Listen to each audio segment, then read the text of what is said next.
Whoa, it's dark. Go change that.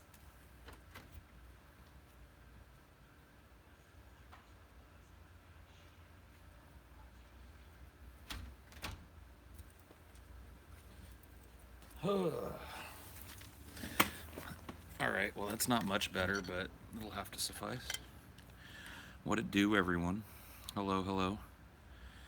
You guys are going to get to watch me eat top ramen. So enjoy that, I guess.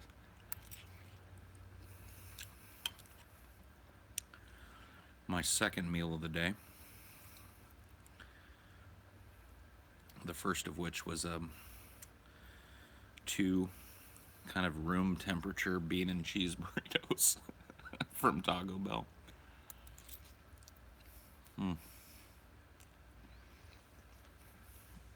Have I come full circle and become literally homeless? No, not quite. Relax, everyone. I'm here. Oh my goodness.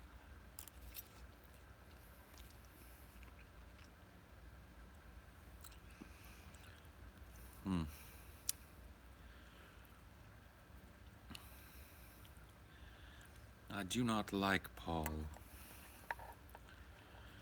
Have you had the Supreme Nacho Fries from Taco Bell? I actually did try a few of them today. They were okay. Just one package, my friend. I spiced it up with a little dash of this shit called Slap Ya Mama. It's like a Louisiana brand spice. I don't know. It's got a little bite to it, man.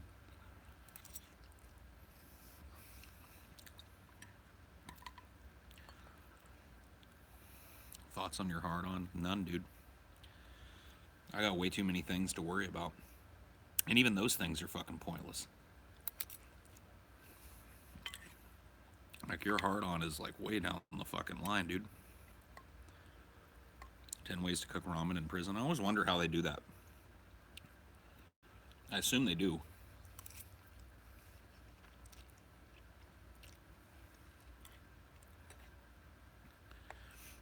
I get like a little Bunsen burner in there or some shit.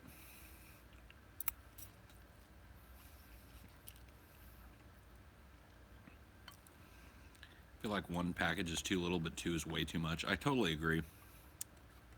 Like, oftentimes I'll eat a package of ramen and I'll be like, dude, I could probably go for a whole nother package. I'll make another package and I can only eat a few bites of it. And I'm like, well, I guess they need to make like the standard packet of ramen just like a quarter bigger. I think that would fit the whole fucking thing. You gotta put egg in your ramen? Well, that's a little ostentatious. I'm a purist when it comes to ramen.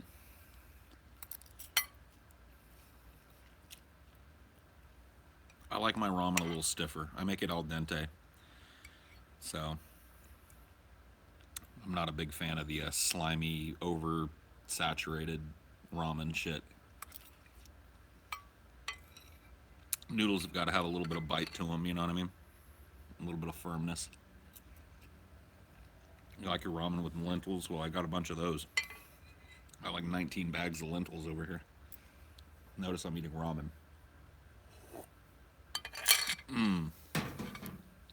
Well, now that that's concluded, how's everyone doing?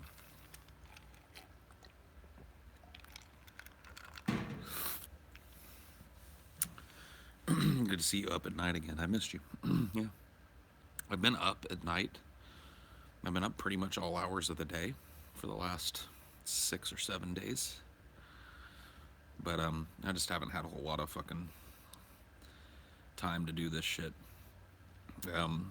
The full story of what happened will be told soon. I'm not even going to get into it tonight. You know, and I'll ask you to indulge me that, not just because I want to present it as one thing or another, but because I'd really, I'd really like to not relive it right now. I'd really like to just be as far away from it as I can.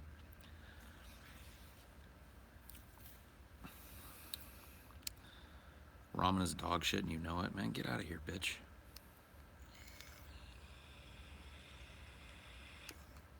Is the story about the living situation as bad as it sounds? It's, let's just put it this way. Everybody that we've told this story to, and our friends and family, the movers that were helping us, anybody involved in this has told us that they have never heard of anything like it.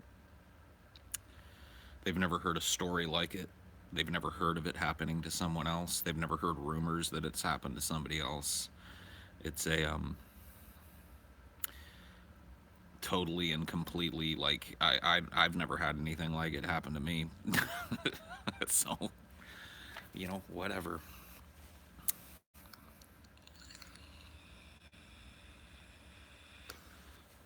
I mean, this is way above and beyond the IKEA situation. Although that, at the time was a little more important than it seemed to be. I want to know though, can't be bad. Yeah, I know. I mean, everybody's going to be intrigued by it. And you guys will all hear it, trust me. You get your chance. But I just don't want to. Like, I've told the story probably a dozen times in the last 2 days. And I've heard it told probably at least 2 dozen more times by everybody else that was involved. Um, I'll walk into a room and somebody will be on the phone and they'll be halfway through the story. I'm just like, oh, God. This again.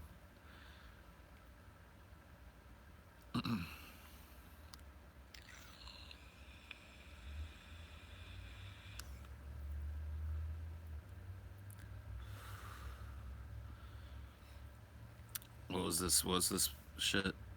Oh man, get out of here, Georgie. You stupid piece of shit. Curse of the Manatee. Does it have anything to do with what happened in Atlantic City? Yeah, it's all tied together. You'll hear about it. Yeah, the whole IKEA thing. Yeah, I mean, maybe I did blow it a little out of proportion, but fuck, man, I was pissed off. I was ready to get started with my life. Jesus rose from the dead, and so did his dick. Oh shit. Is Brett behind it? No. Brett could not have pulled off a scheme that ended this shittily for us. It would have failed horribly before it ever got to this point. Any info on DFF? I miss it. Take my money. Yep. So stay tuned. We're switching around the studio and the way that it's done. We got most of it set up tonight. Dude is coming to hook up our internet tomorrow morning, and we should be able to be back to a regularly scheduled DFF very shortly. So I hope that goes quicker. I mean, it would have gone quicker had this move gone as planned. We'd probably already be ready. But with the way shit went down, it's thrown a giant monkey wrench in everything. And we've had to kind of reinvent our entire plan for the next 6 to 8 months. So, and we've had to do that while our house is in a state of total disarray, and we're all schlepping boxes and unpacking and repacking. And I mean, you just can't. I can't underscore how crazy the last 2 days of my life have been. We're fine, dude.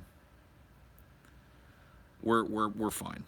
Like TJ and I were talking about it in here or out here the other night, and I was like, dude, like it sucks that we all had to go through this, but at least we got each other. At least we got good friends and family around here that, were able to help us out a little bit, and, at least we had each other to laugh and commiserate with, and, all that shit. Because really, man, that's the bright side. That's the only bright side I can fucking conceive of. But, you know what I mean? What can you do but keep going? I mean, I've got, aside from DFF, I've got a movie channel that's been neglected that I'm itching to get back to producing content for. And, my whole plan for that just changed utterly, top to bottom, in the last 2 days, and had to be reimagined. But whatever. What are you gonna do, man?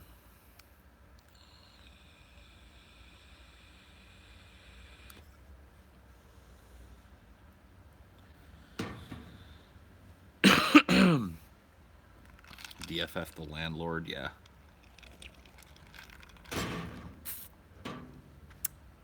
Tough break. Keep your chin up. Yeah. Well, I don't ever put my chin up, but I'll survive. You know, I'll get forward. Somehow I'll take a step forward before something comes swinging out of the darkness and knocks me two steps back again. What's a video game concept you think hasn't been tried yet?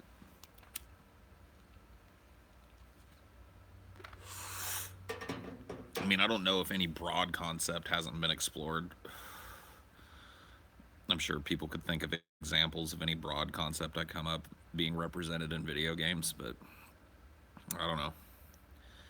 I mean, there are certain combinations of concepts that I would like to see in video games that haven't been seen. I mean, I've harped about some of those here on this here channel. Apparently, my family is going to consider me a race traitor if I don't marry a Jew.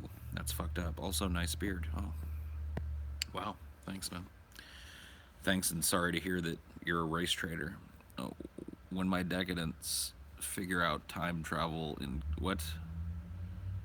What? Get out of here, dude.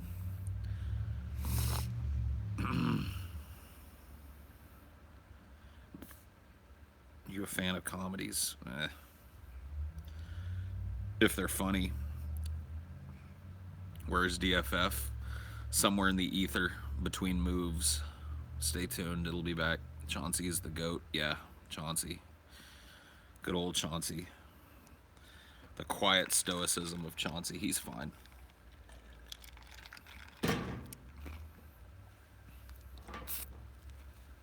We have a studio. We have a space that we're currently setting up, and everything worked out in that regard, at least quicker than it should have, due to some weird last minute maneuvering by us. So, thoughts on Bill Burr? I like him. I mean, he's an interesting stand-up, but I don't find myself seeking him out all that often. I feel like I've heard his type of comedy before and done better. Wearing your face on my body right now. Oh, that's kind of strange, but I'm okay with it. Hope this brightens your night, Mr. Zigo. Take my shekels. Oh, thank you. It did. Only very slightly, but it did, and I appreciate that. Just watch, Paul. Soon Chauncey and Chair Senpai will make their own show and make your shows look like absolute dog shit, assuming they already aren't. Winky face emoji. Whatever. That was just nonsensical. I don't even know how I'm supposed to fucking respond to that. Why did a house that had a perfect backyard for dogs not allow dogs? Trust me. If I start talking about it, the whole story is just going to come tumbling out, and I just don't want to do it right now. I'm not trying to be coy or anything or keep you guys. I mean, whatever. You'll get to hear it. I just don't. I've been immersed in this shit for 2 days, and I turned this on to kind of fucking chill for a minute. So.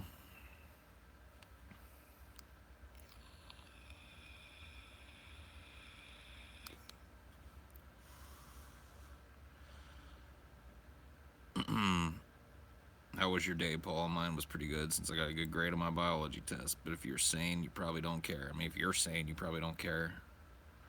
Thoughts on Sargon? None.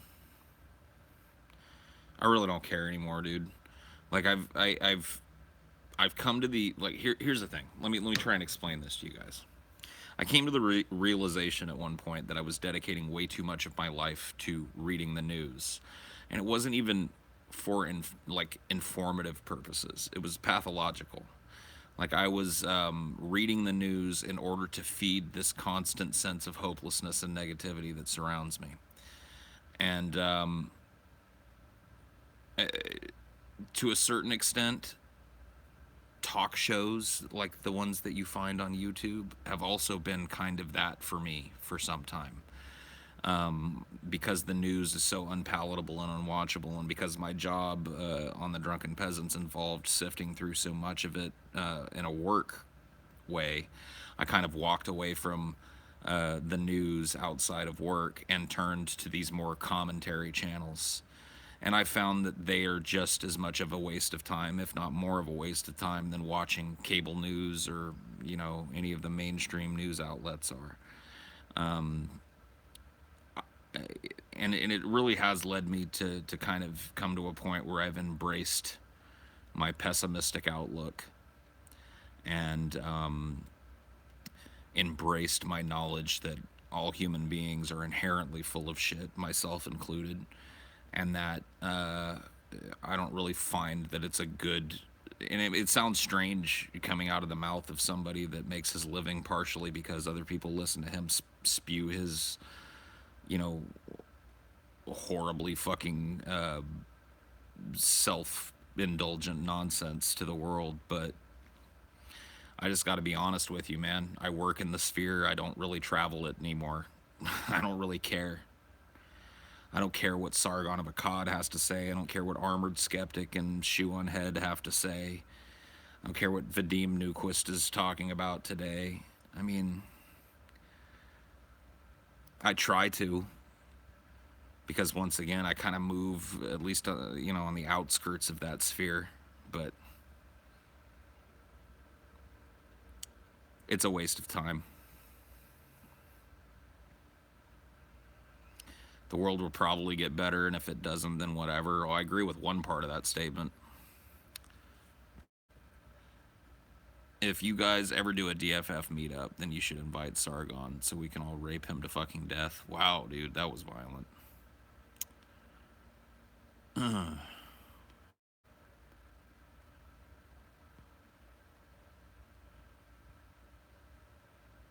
Your back is hurting. Oh, I'm sorry, honey. I'm sorry.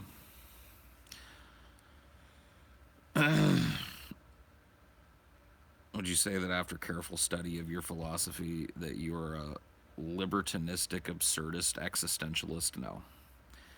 I'm a pessimistic nihilist. I believe that consciousness is an imposition, a massive overshot of evolution, and it's something that has caused us all to be dishonest in dealing with it. Because in order to be conscious, you have to tell yourself a whole bag of lies about religion, country, family. All these things that we take as part of the human experience are just part of a fucking web that we've woven to distract ourselves from the meaninglessness and pointlessness and suffering and just abject fucking emptiness of it all. And you know what I mean? Like, what other philosophy can you hold when you realize that that's as close to truth as you're gonna get?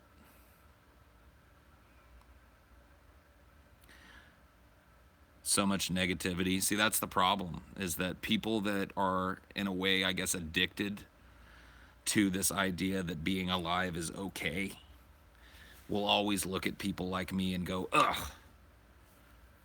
They'll always shun that because I'm totally contradictory to the way that they perceive themselves and the way that they perceive their place within this web of lies that everybody has created called society and country.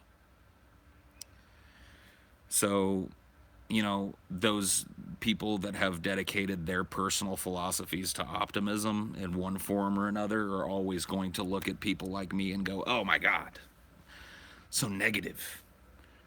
It's so negative the way he points out the absurd web of lies that I live my life based around. Things like morality and government and borders between countries and race and family and local versus national versus global. All of this total fucking bunch of ridiculous, overly complicated nonsense that we all fucking have agreed to indulge in the fantasy of. You know what I mean? And I can't tell you that I'm right. There's no way that this question of whether optimism or pessimism is the right answer is ever going to be truly answered. I think that that supports my argument, but others don't feel that way. Pessimists are often confused with realists. Which would you consider yourself? I consider myself a realist. I mean, that old saying that a realist is just a pessimist that won't admit it, I think actually holds a little bit of water. I don't see a whole lot of difference between realism and pessimism. In fact, I think that they should be kind of a blended philosophy. Realism is almost implied in pessimism, as nobody can point out anything that leads me to believe anything other than like existence is a giant chaotic meat grinder, with nothing overseeing it. And we are an unlucky species in that we developed this consciousness that somehow furthered our evolution, but is also a hindrance to us because, unlike dogs or cats or bears or giraffes or any of the other fucking four legged swimming, crawling things on this planet, we can ask why. And that's a horrifying prospect because there's no answer to it. I mean, the answer is that you're just kind of this thing that's outside of nature. You're something, like I said, nature overshot its mark in developing our brains and made us too sensitive and too acute to the environment. And at some point, this whole consciousness thing happened. And it was laid in our laps, and we've had to come up with this horribly complex, inscrutable, stupid, non-workable web of total fucking bullshit in order to keep everybody on the same fucking page. And I just can't, I mean, I have to toe that line to some extent to live, but I like to get high and giggle at your thumbnails for these streams. Thank you. I guess I missed a super chat or something, so let me just try and everything about doing a DFF on ghost demons caught on tape. I mean, maybe.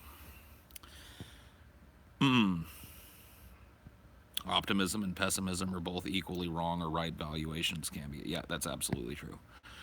And that's, once again, I think that supports my pessimistic philosophy, at least in my mind.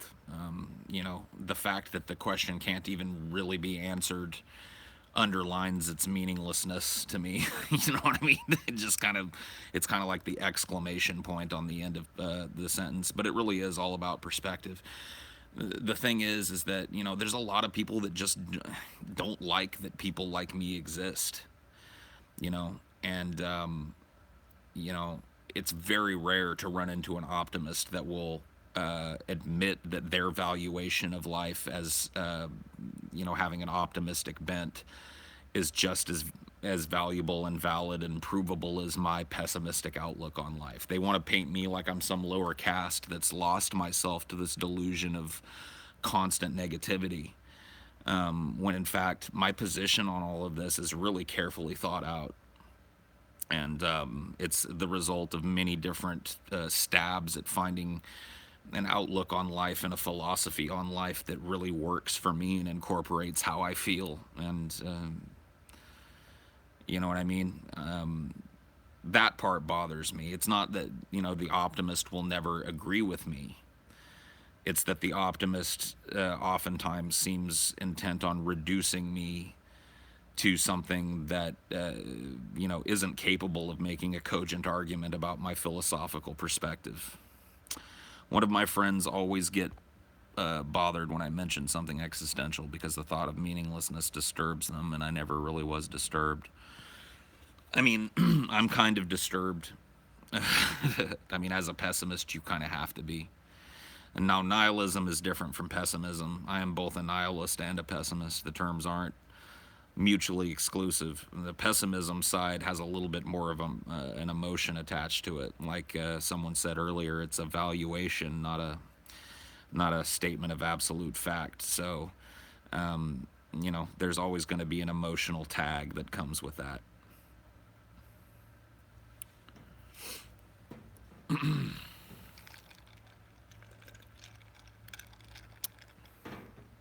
Is TJ actually dead? Yeah, he passed this evening, but let's not get dragged down into that, you know?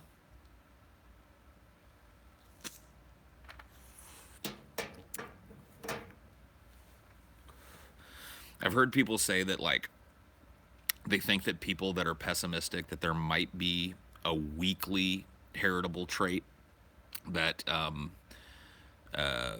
fosters pessimism, and that it might be a branch of humanity that is slowly but surely being stomped out. Like, not to say that pessimists are more evolved than other people, but that pessimists are of a bloodline where that consciousness, the barriers that we put up around our consciousness to keep it contained and to keep ourselves from turning into blubbering masses of incoherent flesh on the floor, at the horror of all of it. Maybe those boundaries are a little frayed at the edges, and there's a strain, and like I said, because it's maladaptive to our species, maybe it's being kind of bred out of us, and people like me maybe won't exist in a few thousand generations or something. I don't know. I feel being a realist needs both pessimism and optimism. Thinking everything is bullshit is wrong, but thinking everything is perfect is wrong. It's just everyone looking at life with different. Well, I mean, yeah, but you can't change your lens. Like, I can't just switch my lens any more than you, as an optimist, could switch yours. When I'm reminded of just how different I am from someone else by their opposite reaction, it kind of disturbs me because our experiences are so subjective that sometimes people. Well, yeah, I mean, that's all part of this, right? It's all part of the game. It's all part of. I mean, that's just one of the negative repercussions of consciousness. The idea of a self and self-driven, actions. The motives that come with this web of lies that we place around ourselves, that are all self-serving and all ultimately meaningless, and the impact that that has on other people's lives, and the suffering that we export out of our lives onto the lives of others without even thinking about it. I mean, you know what I mean? These are all, like, for me, big giant warning signs that something isn't right. That maybe this consciousness thing isn't a gift. Oh my God, we can appreciate the sunset and a Monet painting, and like that's supposed to be a consolation prize for the horrible suffering of existence. I think it's kind of absurd.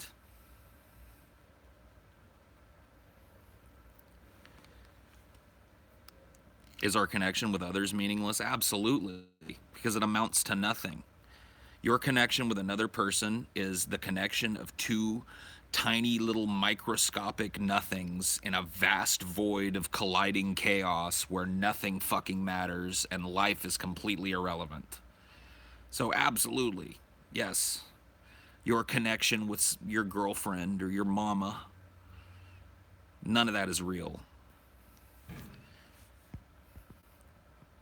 Paul, you ever have one of those non-work days where you sit around and just swap back and forth between two web pages for the entire day? Nope. Can't say that I've ever done that.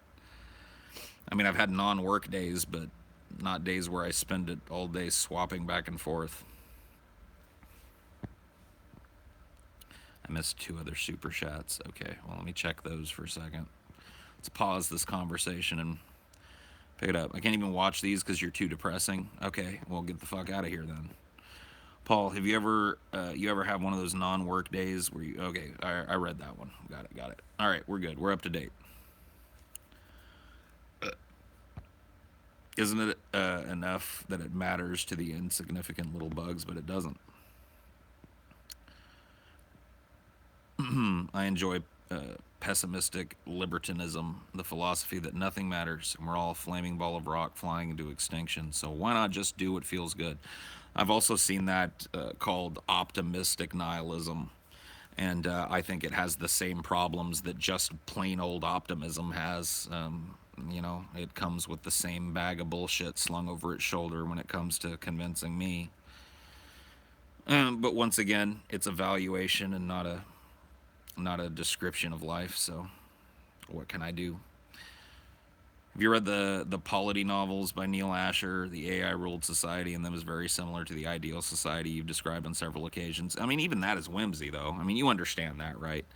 I don't have to tell you guys that all my fantasizing and philosophizing about far future societies and stuff is just a fantasy, right? I mean, I don't really expect those things to happen. I don't really expect humanity to last long enough for those things to happen in any significant way. Blah, blah, blah. I'm depressed. Wow, wow, wow. These are so boring. Get the fuck out of here, bro. We got an optimist in here. Oh my God, look at this guy. So depressed. How do you find New Orleans and Louisiana? I bet it's a huge culture shock. Do I find it better or worse than Texas? I actually like Louisiana, on the whole, a little worse than I like Texas. Texas was not great, but I found a little more familiarity in it. It's certainly a bigger culture shock here. This is way deeper in the South, I guess. So. Oh my God, Paul, just cheer up, golly gosh, guard darn it.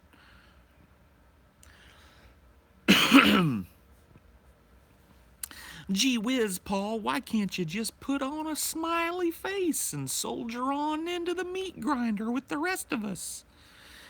Here's a big old book of lies. Like, look, hey guys, look at the Constitution. Why does it mean something? Because some people wrote it down on a piece of paper. I find meaning in my life because I live in America under the Constitution. It's just like, see, I don't really find that kind of thinking depressive. I find it a pretty straight valuation of the type of shit that we're fed.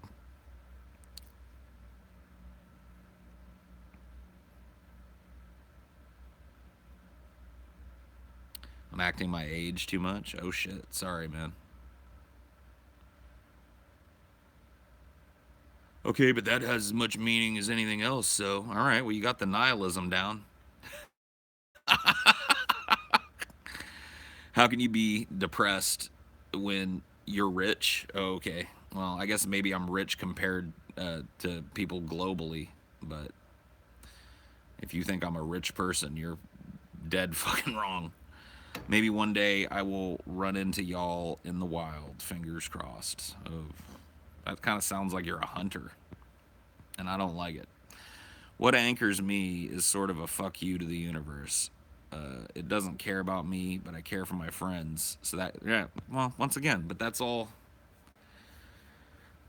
incredibly subjective, and it's all honestly part of a web of total fucking bullshit.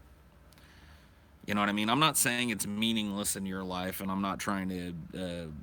I love my mother. Now that's a statement that has absolute meaninglessness, but it's something that I can feel inside of me. It's a a chemical reaction that I can't change. I'll always love my mom. But I recognize that ultimately that connection is absolutely meaningless on even a global scale, even a local scale, much less a universal scale. And, to try and ascribe anything to such a meaningless event, to such a meaningless thing, and to say that love is shit that I do. Basil of human interaction to a lot of people. Oh, you guys glad? Bleep bloop. All right.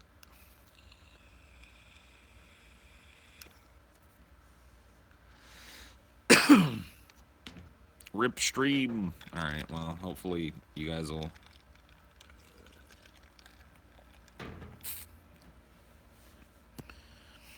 Your internet is failing, bro. Well, there really is no internet, so I guess my cellular service is failing.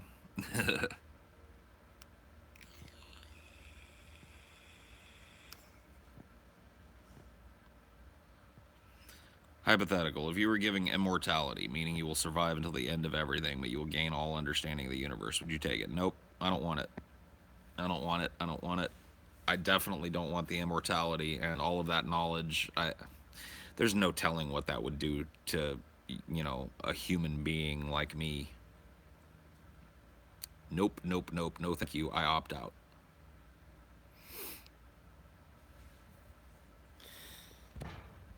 The arguments against pessimism are often more emotional than pessimists are accused of being ourselves. Things like, well, why don't you just kill yourself, man, if it's all just so fucking bad? Why don't you put a gun in your mouth, man? I guess I just throw the question back at the optimist. Why don't you?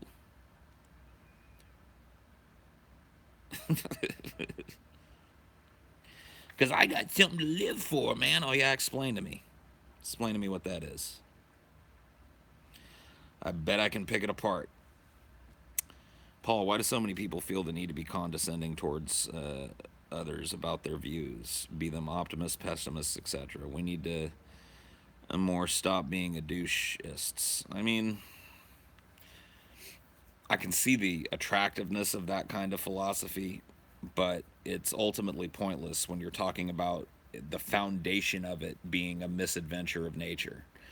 So, like consciousness itself, if I'm correct in my hypothesis and the hypothesis of a lot of other people, that consciousness is kind of an overextension of nature. And that's the reason why we have to constantly reinvent different lies to tell ourselves in order to deal with it. And that everybody is born into a society that is based on just innumerable threads of bullshit that when you trace them back to their logical beginnings, you find nothing.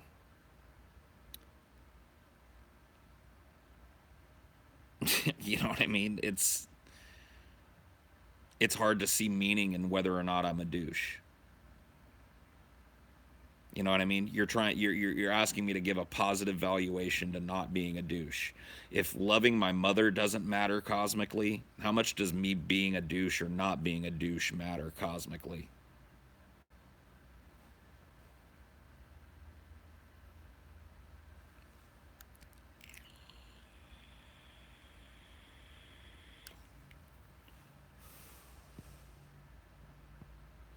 Why does it have to matter cosmically?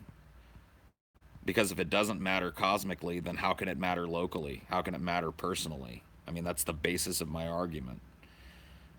Optimism ultimately fails because it's based in some way, shape, or form around ascribing meaning to something that is inherently meaningless. At one point, our direct ancestors, the life forms that preceded us, were just like any other fucking part of nature, just like any other animal, part of the predator prey cycle.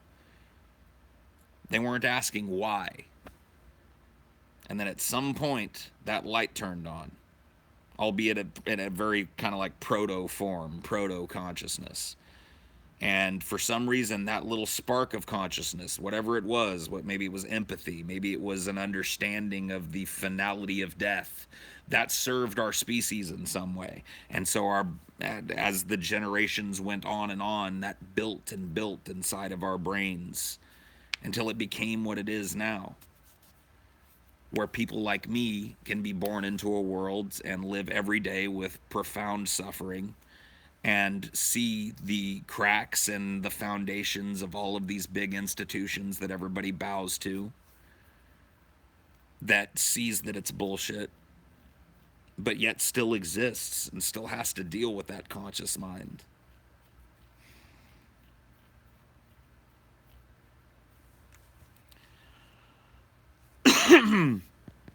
It's only meaninglessness if we restart life after death without being able to change our action.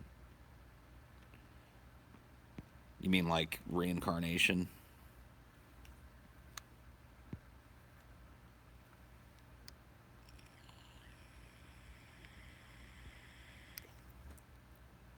Would you kill yourself if you lost your dick? Because I would. Nah.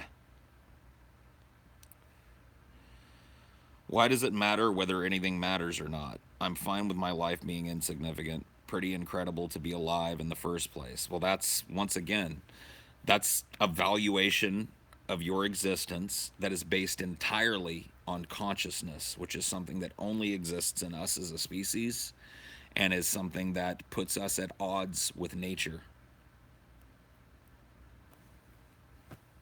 So, yay, you found a little spark of positivity based on a web of bullshit.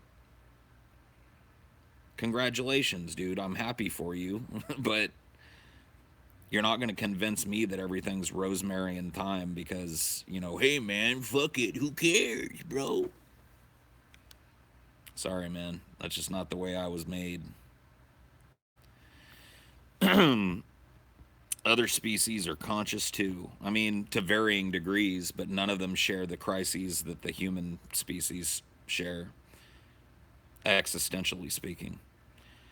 I mean, we can see little branching proto consciousnesses and all kinds of life. We see, but consciousness is a very, very complex thing. People think of consciousness as this light bulb that just turned on in one of our ancestors. And one day someone was born and was like, yeah.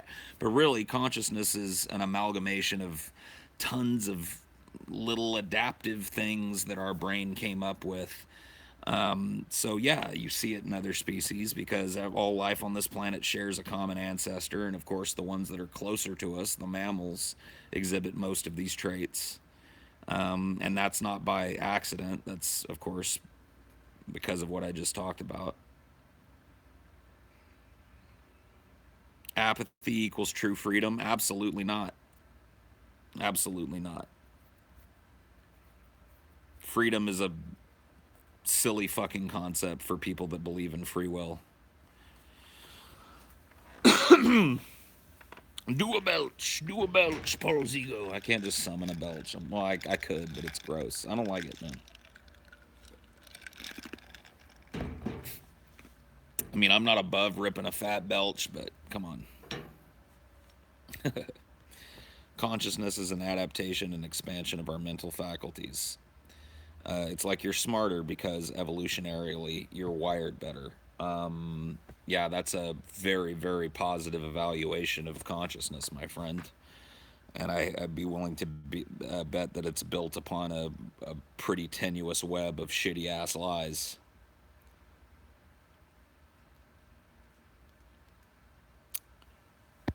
What video game concept do you think hasn't been tried yet? We already talked about that, dude. Well, this sparks a question for me. If everything is worthless, don't you ever get confused as to what moral code you should follow? I don't get confused about what moral code I should follow because I have a personal ethos that I live my life by. And it's based in large part around other moral codes, which, if you unravel them, are total fucking bullshit like anything else. But as a pessimist, that doesn't mean I can live my life as a total fucking hermit, right? Do I think that our current morality is this kind of perfect form of morality? Absolutely not. Do I think it's based on anything other than bullshit? Absolutely not.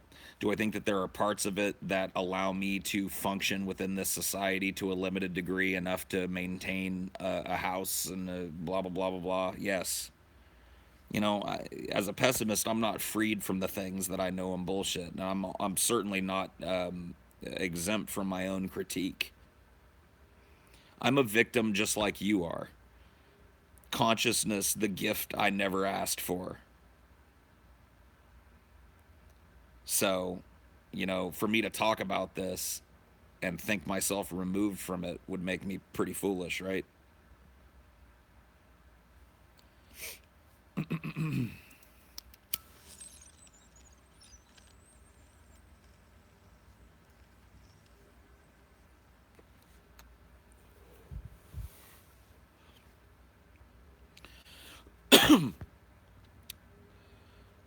By bullshit, do you mean socially constructed concepts created by human beings to create order in their lives? No. I'm talking about the fabric of those socially constructed concepts being based around the flawed premise that there is meaning in this world and that human beings can somehow achieve it. And this is a distraction, one of the many distractions that human beings use to kind of tear our eyes away from the truth that it's all totally fucking meaningless. These kind of societal structures, which change and rise and fall because there's no permanence to them, because they're just a construct. They're just a psychological construct that we put in our lives to veil the truth that our fucking presence here means nothing. Our interactions with each other mean nothing. Our moral code is based on a bunch of fucking bullshit nothing. Our concept of us, ourselves as the members of a town or a community or a family or a country or a global species mean nothing. So, you know, this is my lens, right?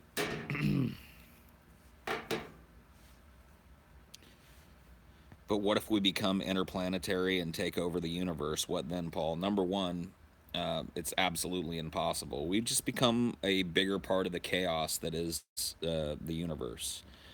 I mean, we would not change fundamentally anything that's happening. You know what I mean?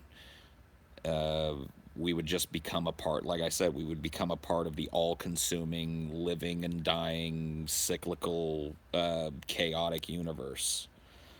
And so, you know, it doesn't fucking call into question any of my philosophy if we become this crazy starfaring species. It's still all meaningless.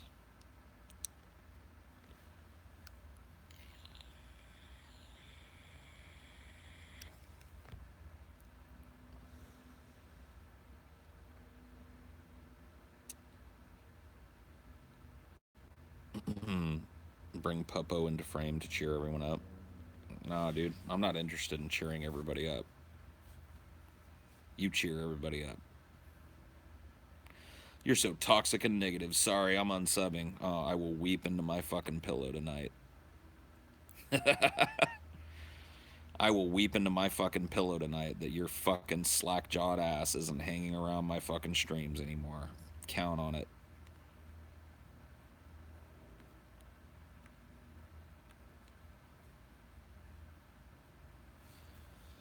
There is a meaning, Paul. Reproduction. That's why life is here, to propagate itself. Well, that in itself is fucking meaningless because it ends in self-destruction. So if you think that the meaning of life is propagation, if we continue doing it at the rate that we're doing it, we're going to kill ourselves from it. So it's not even about the propagation of life. It's about the blind drive to put your dick in a vagina. Blind instinct that we now rationalize by calling love, calling it love and marriage and having all this ritual and bullshit social compact surrounding this biological need, this instinctual drive to create more copies of ourselves so that they can suffer their way through another life. Paul's just mad because he can't have kids. I'm actually glad I never did.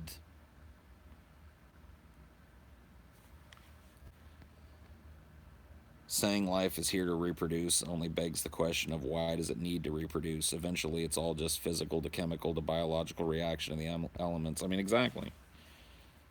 I mean, everything that we know about the biological structures that underlie what we call life, right? All of the basics that have to be present to constitute something having life uh, are based around that. It's all chemical at its very base level.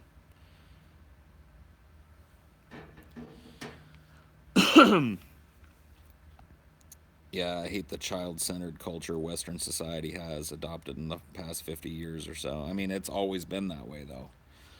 I mean, if you look at any major culture, so many of them are child centered.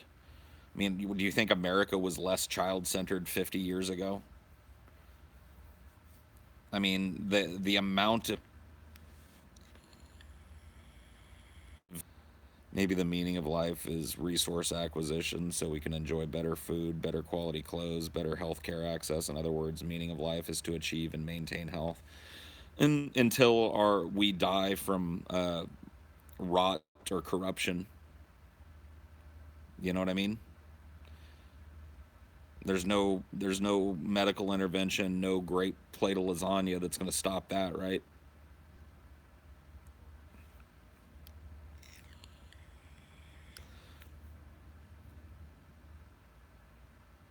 Your ass is corruption. Absolutely. Your entire body is corruption. Right now, your body is rotting. It's dying. It's a hunk of diseased, dying flesh that eventually one day will become so overcome with the rot that's currently infecting you day by day, second by second, that it will cease to function and your consciousness will cease to exist, and it will be like you never were within a generation of you dying, if not sooner.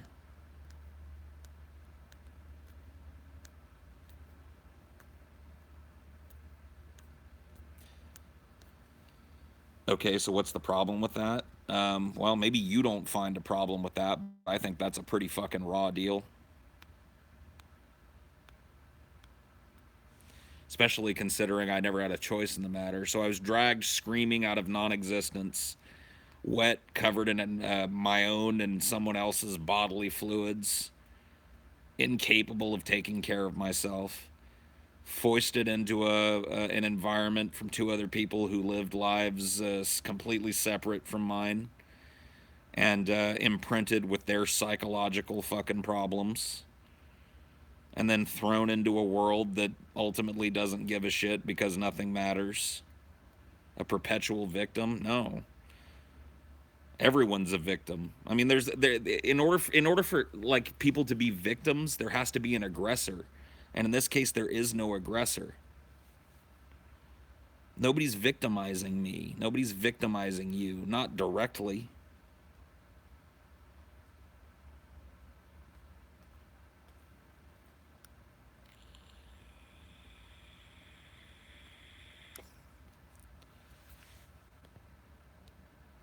Given the option, would you choose not to exist? I mean, everybody has that option. So the answer to that question is pretty obvious. I mean, anybody that's got two legs can find a way to kill themselves, right? That's your opt out.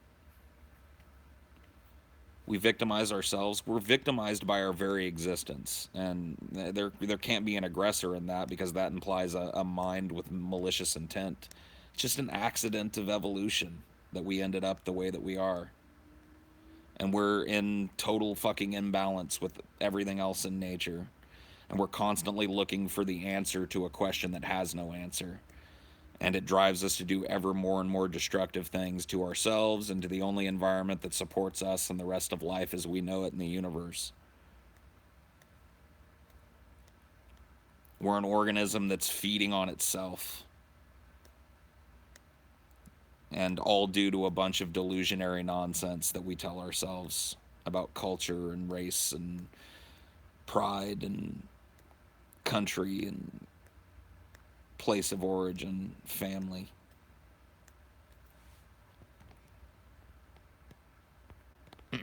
Let's take a look at the super chats.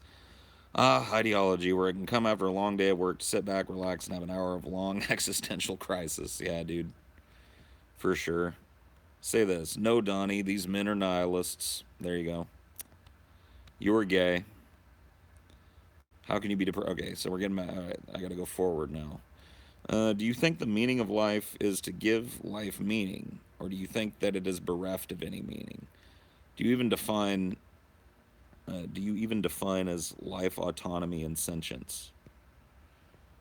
I mean, I think everything is bereft of meaning, so that should answer the bulk of that question. No, I think that if you consider the meaning of life to try and invent meaning in life, then I think you've kind of conceded the point and conceded that you're using some psychological self hypnosis to distract yourself from the truth that you know. Well, there's no real meaning, so the meaning is to just make up meaning.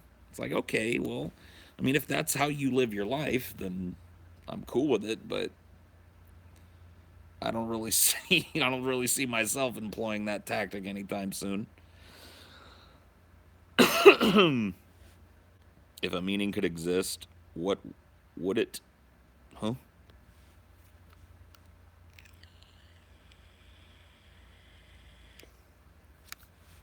What would it look like?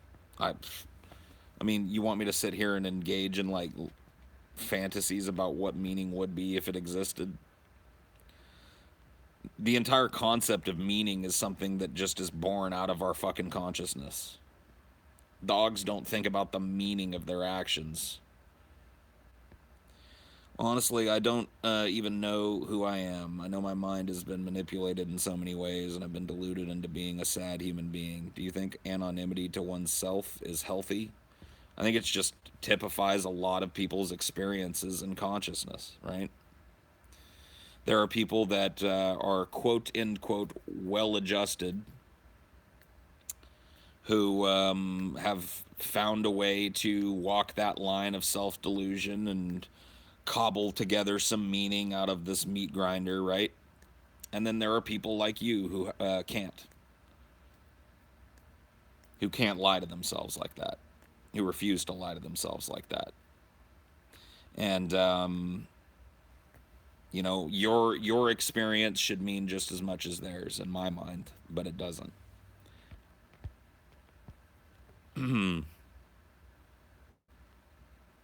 Look, I see where you're coming from, but talking like this makes many people feel more depressed, and just listening makes my anxiety worse. Then tune out.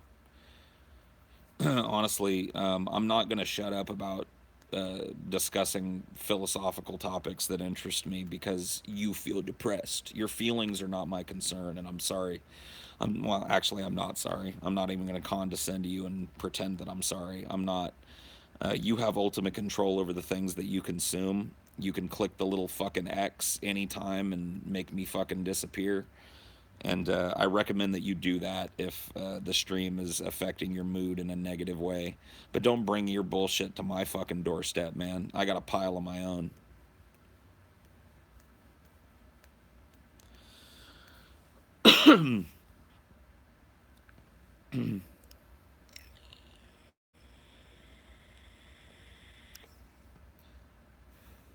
I don't get depressed about it. I just don't agree. I just disagree. Well, I mean, that's fine. Maybe I've read some of your comments and given you responses tonight. I don't know. But if you haven't typed any of your responses or counter arguments or counterpoints or whatever the fuck, you know, do so and I'll read them. Except life is meaningless. My whole motto is maximize pleasure, minimize pain and suffering. That's as close as I can get to personal meaning. Sure, but you don't have any control over that to a certain extent because as a member of society, you're also constantly subject to external forces, none of which you have any remote control over. And they can swoop in and take those things from you at any point in time. So, really, those things are just padding on your life as you wait for the next tragedy. A dose of pessimism is healthy. Gotta face the void every now and then. You either gotta face it every now and then, or you gotta just accept it and live in it. So you shouldn't even try anything. Did I say that? Why is it that people are constantly trying to put meaning and words and phrases into my mouth? I'm a pretty direct guy, and I'll tell you if I want to say something. I don't need to hear my words reinterpreted through your bias and posed to me as a question about something I never said. Pretty harsh response, Paul. Your audience is here because they enjoy and like you. Why act like they're your enemies? Once again, you're putting a bunch of words in my mouth. I was talking to that person personally. I wasn't talking to my entire audience, and I think most people here are smart enough to know that. So once again, please try and avoid putting intent or your own spin on things that I've never said and then trying to question me about them. Take me at my word, yeah? Listen to the words that come out of my mouth and ask me questions about those. Don't concoct positions that I don't hold and then try and refute me by refuting them.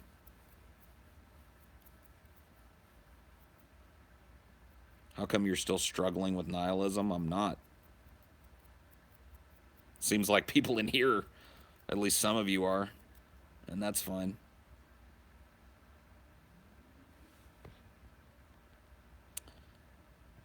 Paul, I love listening to you. Have some money. Thank you. I appreciate it.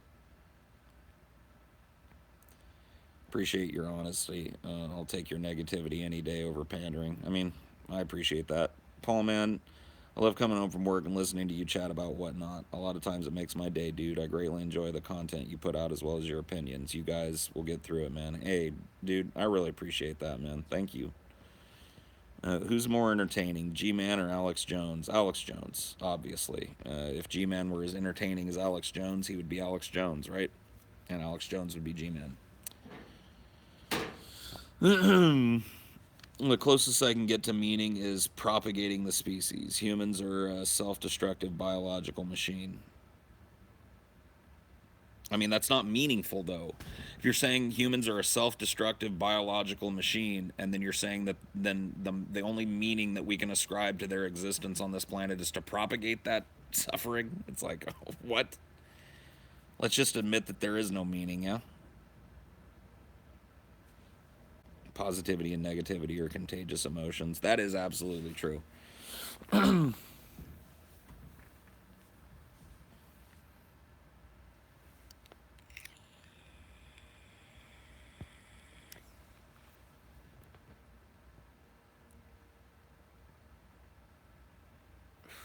What do you mean when you say meaning? Do you mean self-given reason to continue, or do you mean some cosmic objective force? Well, why don't you tell me? I'm purporting that meaning doesn't exist, and you're the one, you're making a positive claim that yes, things do have meaning. So why don't you explain to me what meaning is? And I'll sit back and see if you can convince me of its existence. Meaning doesn't mean what you think it means, Paul. It doesn't mean universal bliss and omnipotence. Debate me. What? Once again, you're more self-loathing, egotistical, and whiny than most teenage girls I've met. You act like a 14-year-old who just got into philosophy. TJ really ruined you. LOL. Oh man, dude. I've made you uncomfortable. I make no apologies. Thanks for contributing nothing to the nothingness. Meaning is relative. No, you have not demonstrating that meaning is exist. You must demonstrate meaning is exist before you can demonstrate meaning is relative.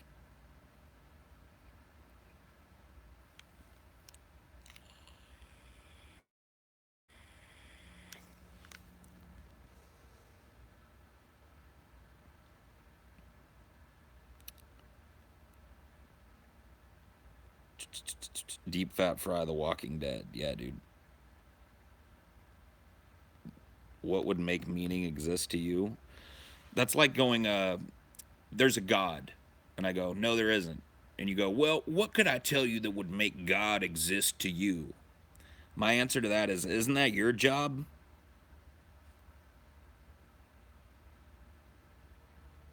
Quit trying to get help. Come up with your own arguments. Explain to me what meaning is. Explain to me how it applies to reality.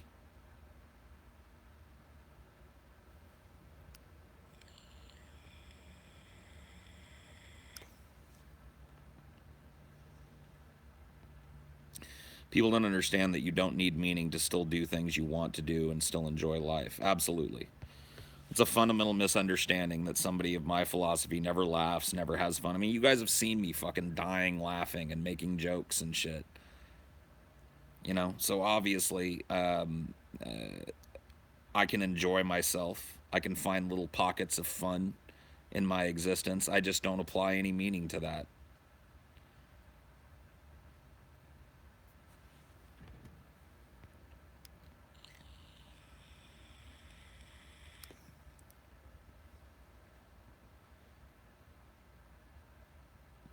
You keep saying meaning, but don't know what it means. Right, because nobody's demonstrated what it means. Meaning is the thing that keeps you from putting a bullet in your head, whatever that is. Nope. That's just a personal decision. That whether it goes one way or the other will have absolutely no effect on anything ever.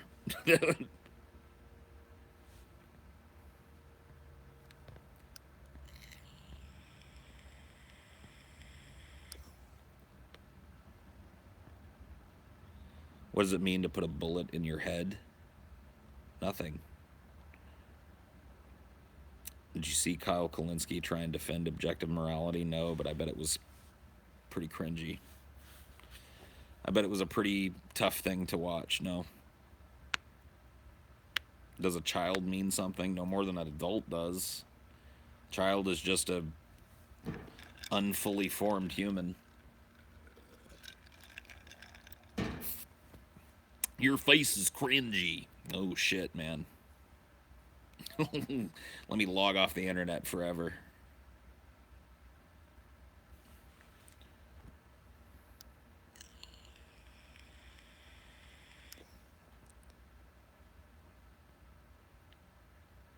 Paul, why is there something instead of nothing? I don't know. What do you mean by nothing? Is, I guess, the first question I would ask. Because, as far as I know, we've never found a patch of nothing to investigate. So you first, I guess, gotta demonstrate to me what the fuck nothing is. Did you look into intermittent fasting? No. Not yet. I've been buried up to my neck in absolute absurdity for the last 3 or 4 days, so but I'll check into it. What is meaning to you? Nothing.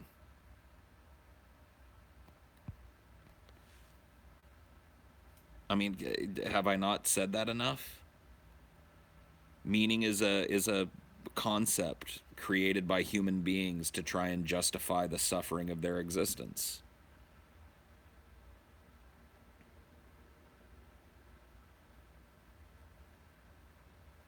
Dude, that's just lazy. I mean, how do you want me to, how else can I couch it to make it not lazy for you?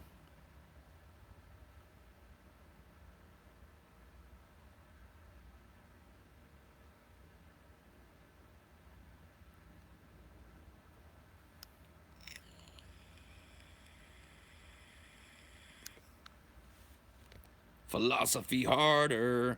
I mean, I don't consider myself any great philosopher, but this aspect of philosophy has always intrigued me. I've done a lot of reading on it. I've had a lot of arguments about it with people, and my own personal philosophy, as it's being displayed here, is has developed over years and taken different kind of forms in my life, and this is kind of where I'm at now. I may be somewhere totally different 10 years from now. In fact, I hope I am.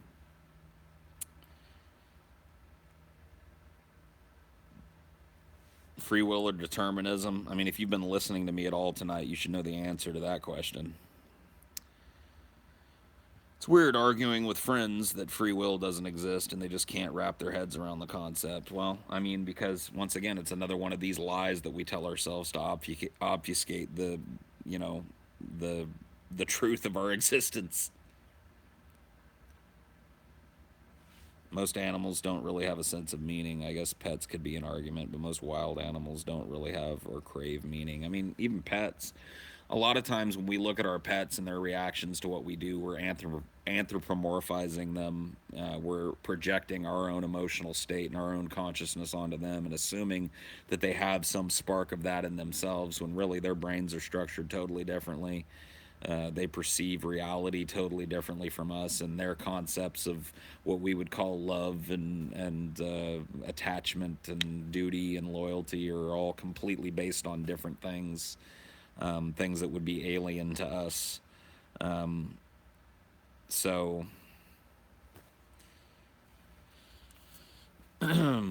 Paul's girlfriend broke up with him. Nope, no sir. Wild animals are unlucky. They live lives of constant strife, fear, and hunger. See, but your perception of their lives as filled with strife, fear, and hunger are all based on your consciousness. And you're projecting those things onto them. Yes, to us, they live lives of constant strife and need and hunger and death and just horrible, sometimes short, painful little lives. But they don't they don't perceive it that way. They have no concept of it. So it's not like they're going, "Oh my God, being a fucking vole is so hard during the winter." You know what I mean? They're just like acorn, acorn, fuck mate, acorn, sleep.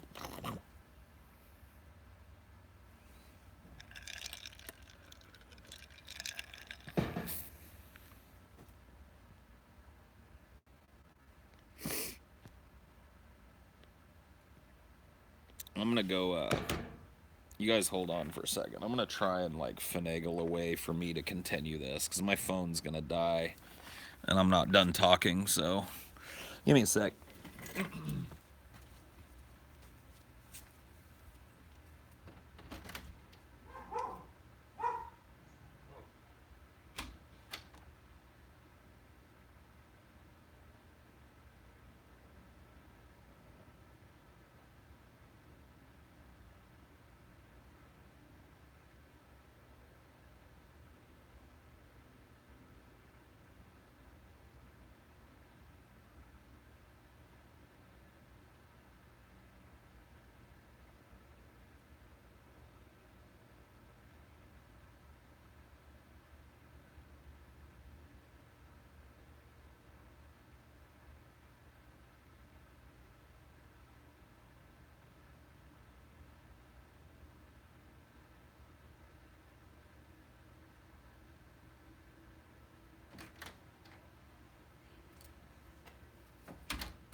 Let's see if this is gonna work.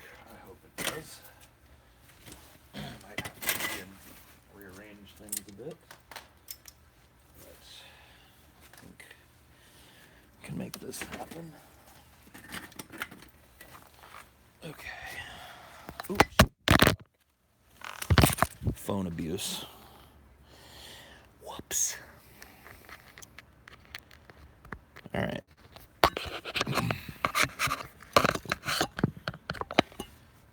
Come on. It's just okay. Maybe oh. Phone abuse twice.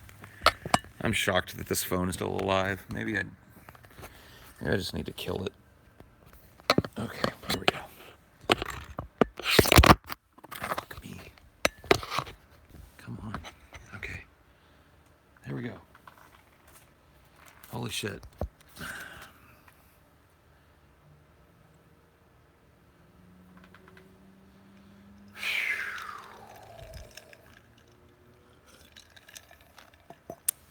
He's drunk? Nope. You got a long ass charger?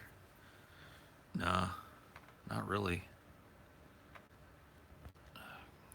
Hold on one second. Don't go anywhere. I think if you take the argument that the animal likes what it's brought up in, then it would make sense that a domestic animal would also like how it's brought up. Animals can't like things. Liking something is particular to having consciousness. You like things because you are a being afflicted with consciousness. A dog doesn't like or dislike anything because it can't really make that value, like that valuative comparison. A dog may enjoy something, but that's different than liking it. Enjoying something on a personal, chemical, biological level is different from liking it. Liking it is to ascribe meaning to it.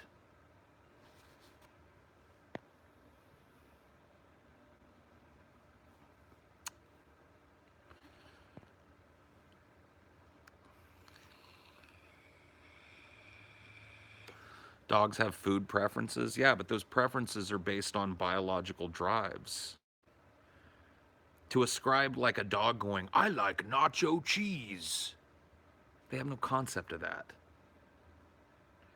It's that type of food has high contents of fat, and that is what I seek out because my entire species is based around fighting starvation. And they don't even think that. That's ascribing human meaning to it because I just put it into a sentence. You get my drift?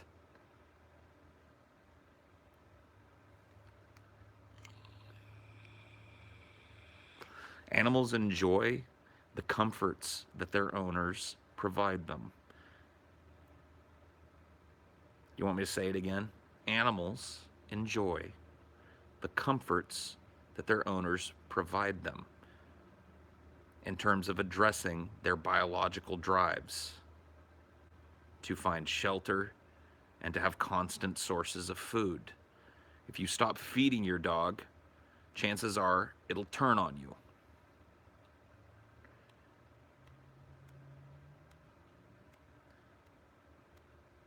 At some point, it's going to get hungry enough that its biological drives are going to fucking take over.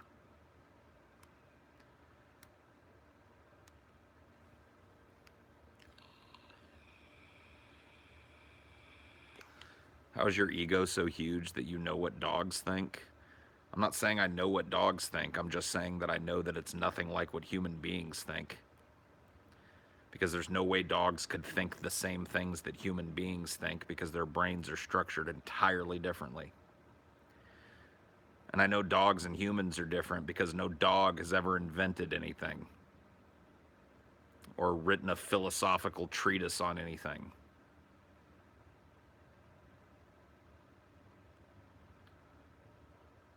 Animals are cool though, I agree.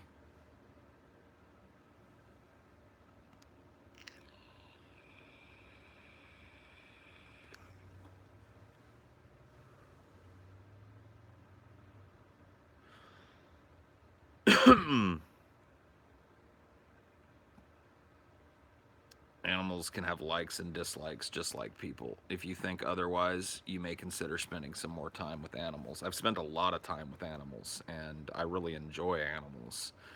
But I'm not going to engage in the pretend game that animals are thinking like we are. I'm not going to, put a pair of pants on my dog and pretend it's a little human. I'm sorry, dogs are fundamentally different from us. And what emotions they have are proto-emotions that maybe have analogs to human emotions. But if you're claiming that there's any real analog between a human emotion and a dog's emotion in terms of complexity, then I'm going to call bullshit. Do you ever wonder what it would be like to have the mind of a sociopath, to live sapience, but without the hardwired need for meaning? I don't know. I mean, I can barely understand what it's like to be me.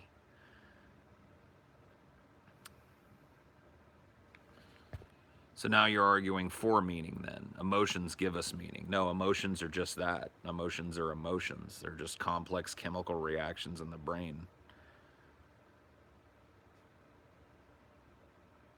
Complexity, their brains are complex too. Yeah, their brains are complex, just not in the same ways that ours are.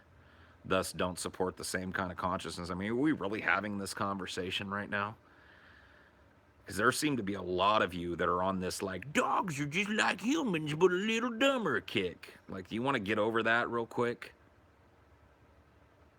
Do you want to take a step back from the cute, Doge memes where like look at him, he looks inquisitive, and just admit that you're engaging in a bunch of fucking fluff and nonsense and move on from this stupid fucking conversation?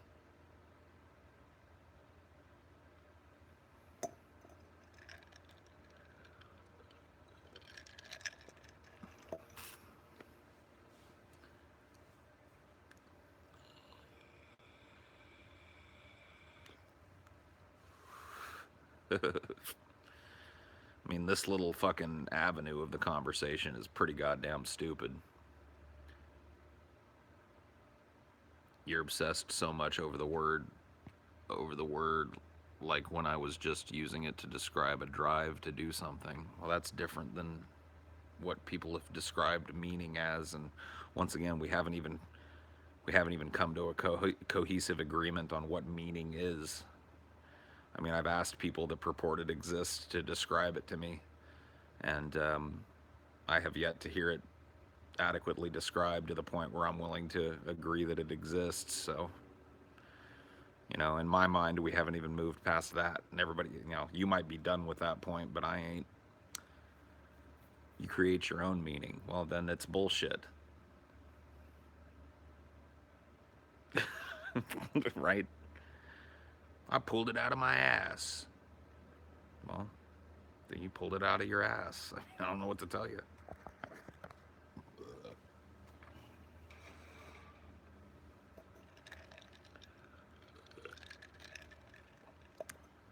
I didn't ignore your other points. I'm running a stream with 219 people, a bunch of which are chatting, and it moves really fast, and I can't read everything, dude. If I did that, I'd just be reading your comments all night. What do you think about animal experimenting? I don't like it because it just, adds a layer of additional suffering, and you know, I'm for the reduction of that. What's something that everyone agrees we should change, but somehow it never changes? I mean, it's starting to look like gun control is one of those things, isn't it? I mean, we've been at a point now where a majority of Americans support, at least taking another look at how people get guns in this country, but nothing seems to happen. About to go get drunk and eat pizza. All right, man. I wish I could have some of that pizza. God damn, man. Dat pizza dough. I don't care about it. Fuck those rats. Okay. Not everyone agrees to gun control. Most Americans say they do, but will balk when they get to choose which rights they have to sacrifice. Well, that's, it's part of the quagmire of having to live with one another, right? Is that nobody ever agrees on any point. So you have to come to some kind of compromise that everybody kind of feels cheated in a way. I'll be right back. Don't go anywhere. I need more top ramen, so I'm gonna go put on some water to boil.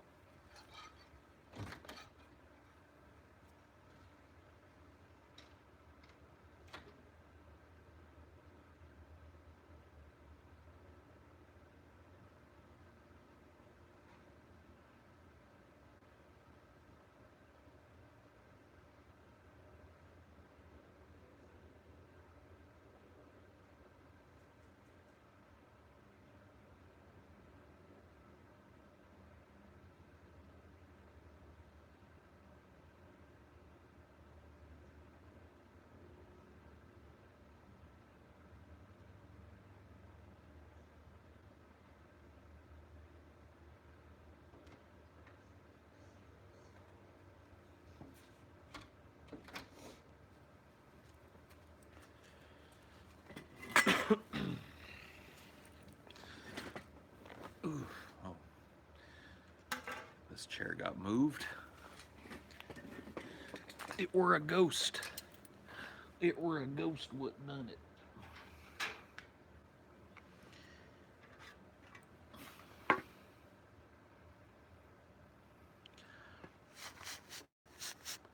Paul is uneducated on biology, and it shows. Whew, man, having a conversation with people, just like a casual conversation, is so fucking hard on the internet. I think it's just hard in general. There's always some fucking asshole who's hair-lipped about something or another. Always some fucking dork looking for internet points, injecting his stupid fucking distractionary nonsense into what was, once an interesting conversation.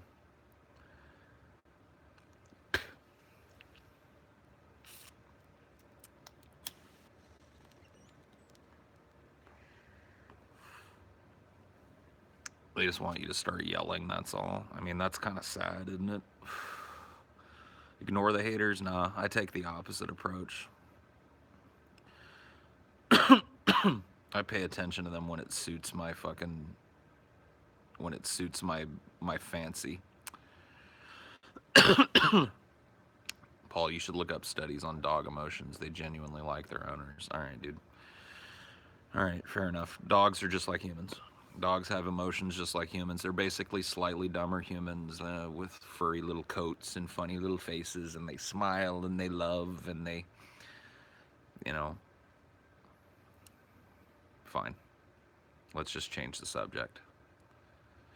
That's a straw man. I mean, your argument that I don't understand that dogs have versions of emotions is a straw man of my position. So, right back at you, I guess.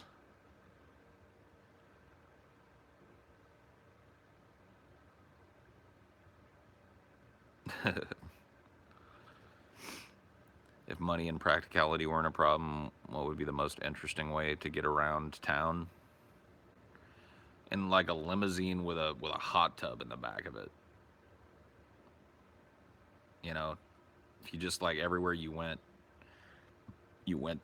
sitting in a hot tub.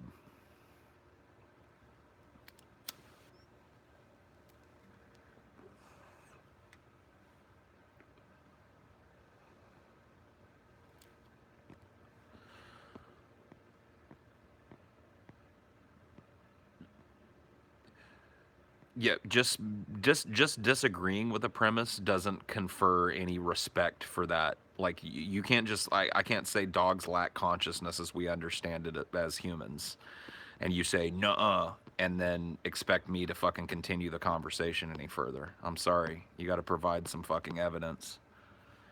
And I'm not talking about, like I said, dog versions of emotions. I'm just saying that dog emotions are nothing like human emotions, and uh, and that's where the conversation ends for me. You know, an emotion based in conscious thought is always going to be far more complex and a totally different beast than an emotion based on biological, like, uh, convenience. The autists are out tonight. The autists are out every night, bro.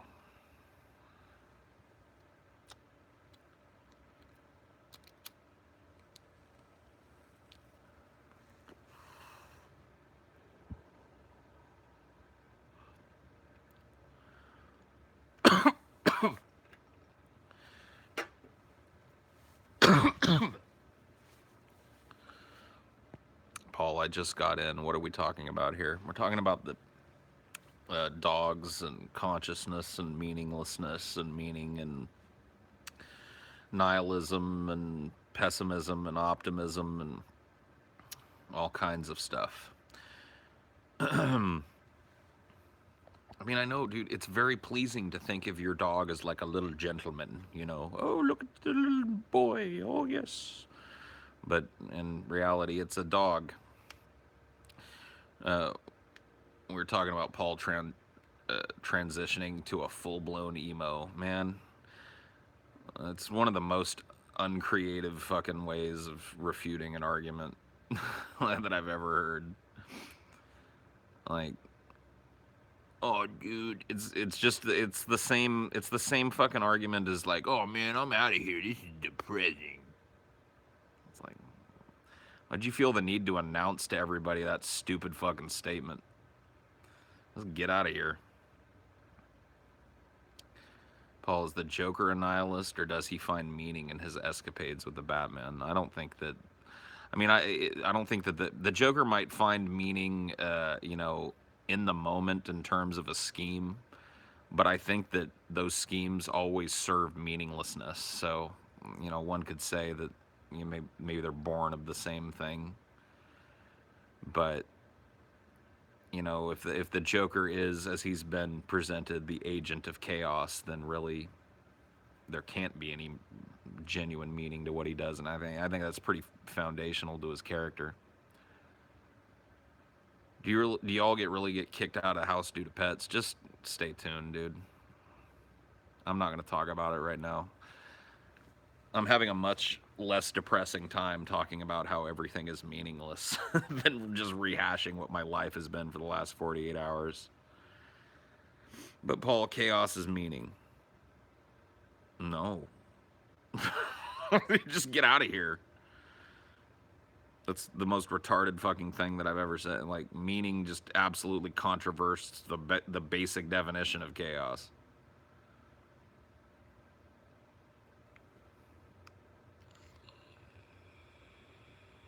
It's a goal to strive towards. No, it's a reality to be accepted. That's the Joker's point. Is that he's just there as part of the balance, that cosmic balance, that ever-present element that nobody can plan for and none of our little fucking societal structures can ever fix. And that's chaos. The truth behind it all, right?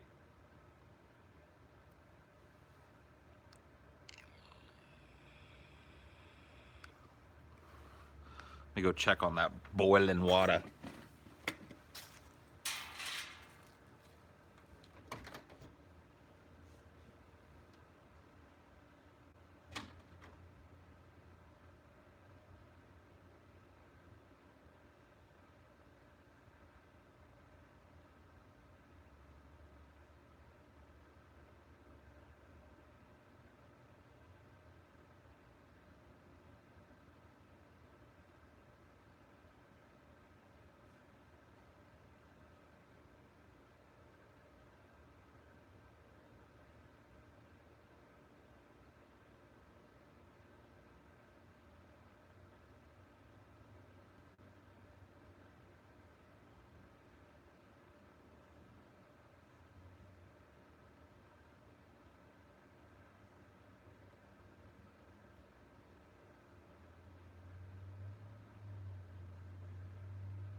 Dinner, part 2. Those of you that weren't here earlier get to see me eat ramen just like the people that were here earlier got to see me eat ramen. Aren't you the lucky ones?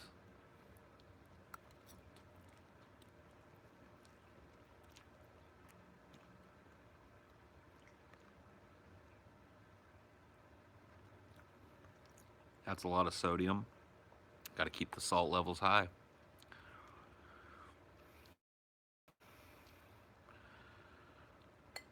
Ramen is meaning, Paul. Yeah, you know what? I take back everything I've said tonight. I've found meaning, and it is this ramen.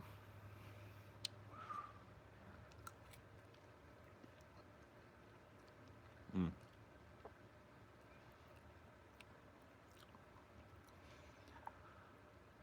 I've gotten cooking this shit down to a fucking science. I'm boring.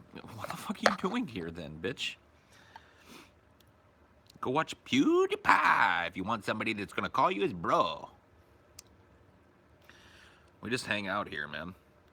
You're looking to have your fucking ADD fucking itch scratched. This ain't the fucking stream.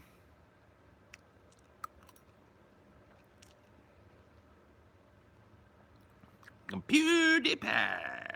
Hey, what's up, bros? It's PewDiePie. We're gonna cook some ramen today. Okay. Hold on. How do I cook ramen? How does I cook the ramen? Okay, let's read the package. Let's read the package. Okay. Pour ramen in bowl. Okay. Wait, it won't fit in my bowl. Oh no, I'm dead, bro. Go there and not be bored.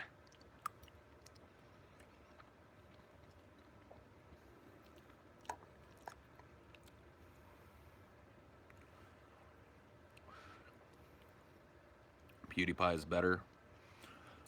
Well, that sounds subjective.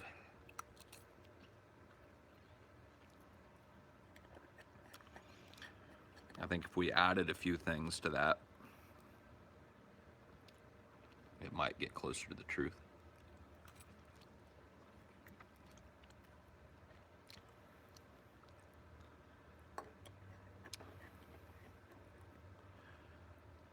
And does PewDiePie have any meaning? Yes. PewDiePie and ramen. And in fact, PewDiePie making a stupid, unwatchable, shrill video about making ramen. That's the meaning. We found it. Thanks, bored dude. We zeroed in on it. Is that all you can afford to eat? No. It's all that I want to spend time cooking, though.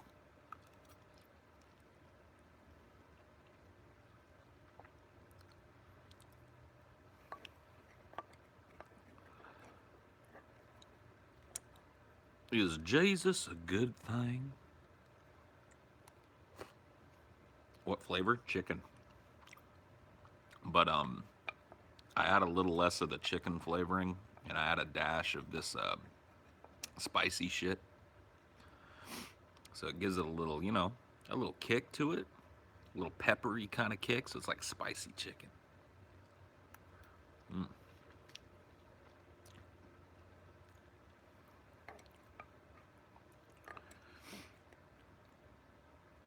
What invention doesn't get a lot of love but has greatly improved the world? The condom.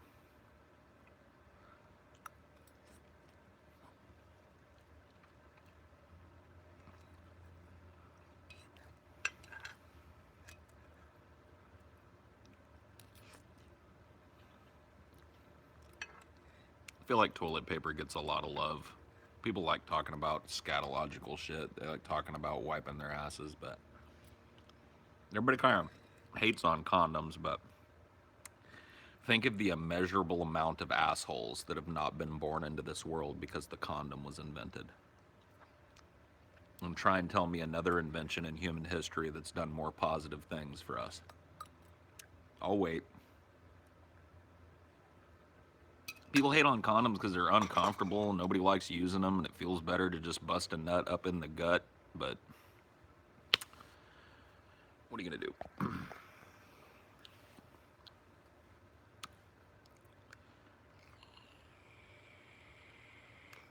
Yeah, it's real spicy, but es muy bueno. Fuck, man. That broth was so good that I'm gonna have a few more sips. I usually only take a couple of little sips of the broth and then just kind of give up on it. But I'm telling you, this broth got a kick.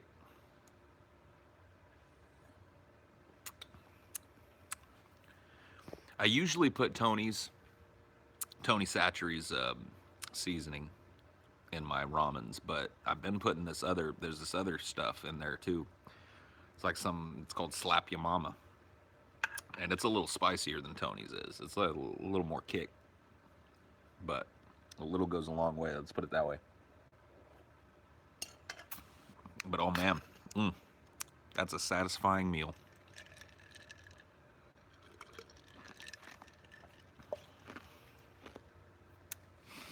Ramen with a shot of vodka.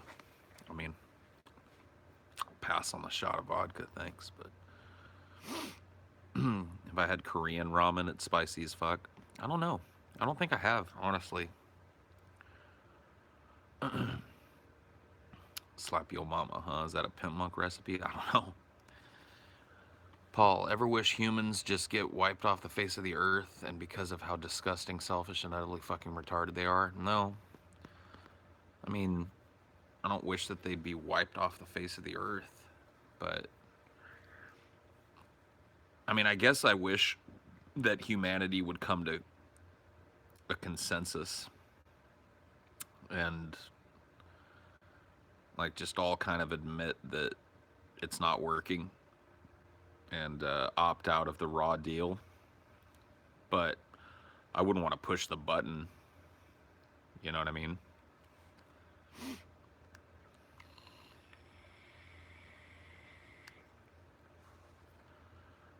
We could just slowly die off. Yeah, there you go. Won't happen. I know it won't. People, asked for the hypothetical. You know what I mean?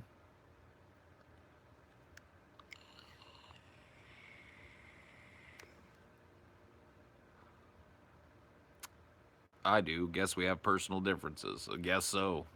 How are we ever going to coexist, my friend? When can the humans evolve into a different species? I mean, I don't know.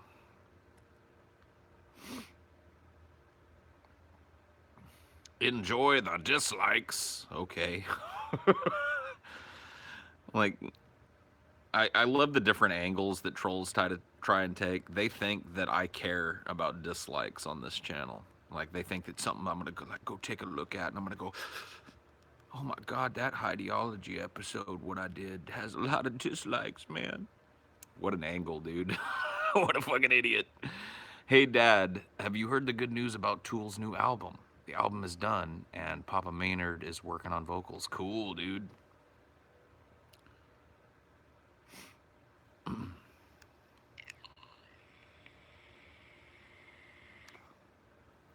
Did you say being sterile influences your worldview? No. No, I wouldn't say it influences directly my worldview. I will say that it may have influenced the direction that my like worldview went for a while, and it was actually in the opposite direction that I am now. I think finding out that I was sterile and letting go of that expectation and realizing it was never going to happen for me pushed me into a sort of optimism for a while.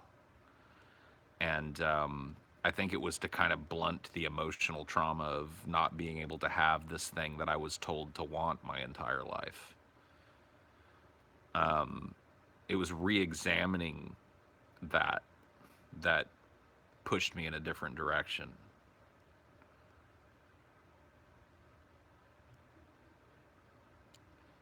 When did you find out you were sterile? I'd hesitate to give you a year. I'd want to say it was like 2007, 2008, but I might be undershooting it a bit. I don't know.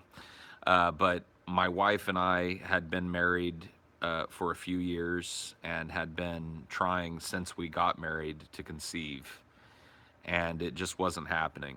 And so we started doing some reading on the subject and found out that the vast preponderance of people that try and conceive and can't, the problem is with the woman. So we spent all this time sending her to all these fertility specialists to have this and that checked, and all of these reports were coming back normal, normal, normal. Everything's functioning fine. You're totally normal. You should be fine.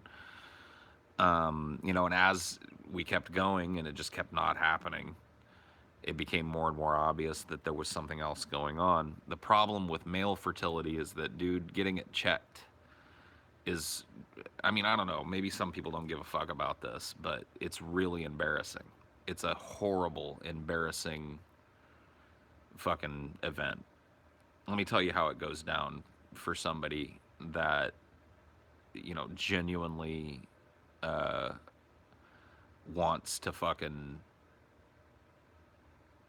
get their fertility checked. Whoa. Whoa. You know what? Hold on 1 second for me. At least I've got a way to quickly turn on slow mode, so when the tism gets fucking too crazy like it was getting, like, I don't mind people spamming every once in a while. I'm usually not an advocate of the slow mode bullshit, but when it gets to the point where, like, I literally can't read anybody else's shit because of the autism, then I have to do it. And it's really not easy to do from mobile, but I've got a really quick way to do it now, so got it bookmarked. All I got to do is, you know, pop into my browser real quick, hit a check mark, and It's the Mexicans, man. It's a metaphor. They're swarming you. Okay. Whatever, man. Whatever you say, Patna. Sounds like a bunch of bullshit to me, but how do you feel about turkey bacon? I like it actually. I mean, I like regular bacon too, but yeah, thank you. That shit was annoying. I mean, yeah, like I said, dude, I usually don't fucking care enough to do it here, but for whatever reason tonight it got particularly bad. And I had to do a little figuring out to figure out how to get it done on mobile, but it's done now. And I bookmarked it, so it's super easy to just, when I need to from here on out. I might be moving a lot of these to my office anyway, once all that is set up, and just doing them from my desktop, because there's really no reason not to.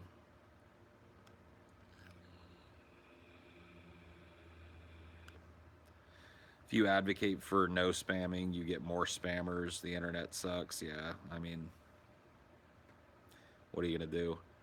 At least you've got some tools at your disposal. Uh, Art Sim isn't an option or too expensive. Don't know what American colleagues do with their what? Pay pigs? What are you even talking about, dude? You used to at least try and make arguments, but now you're just in here being a retard. Are fleshlights worth it, Paul? I don't get laid and tried of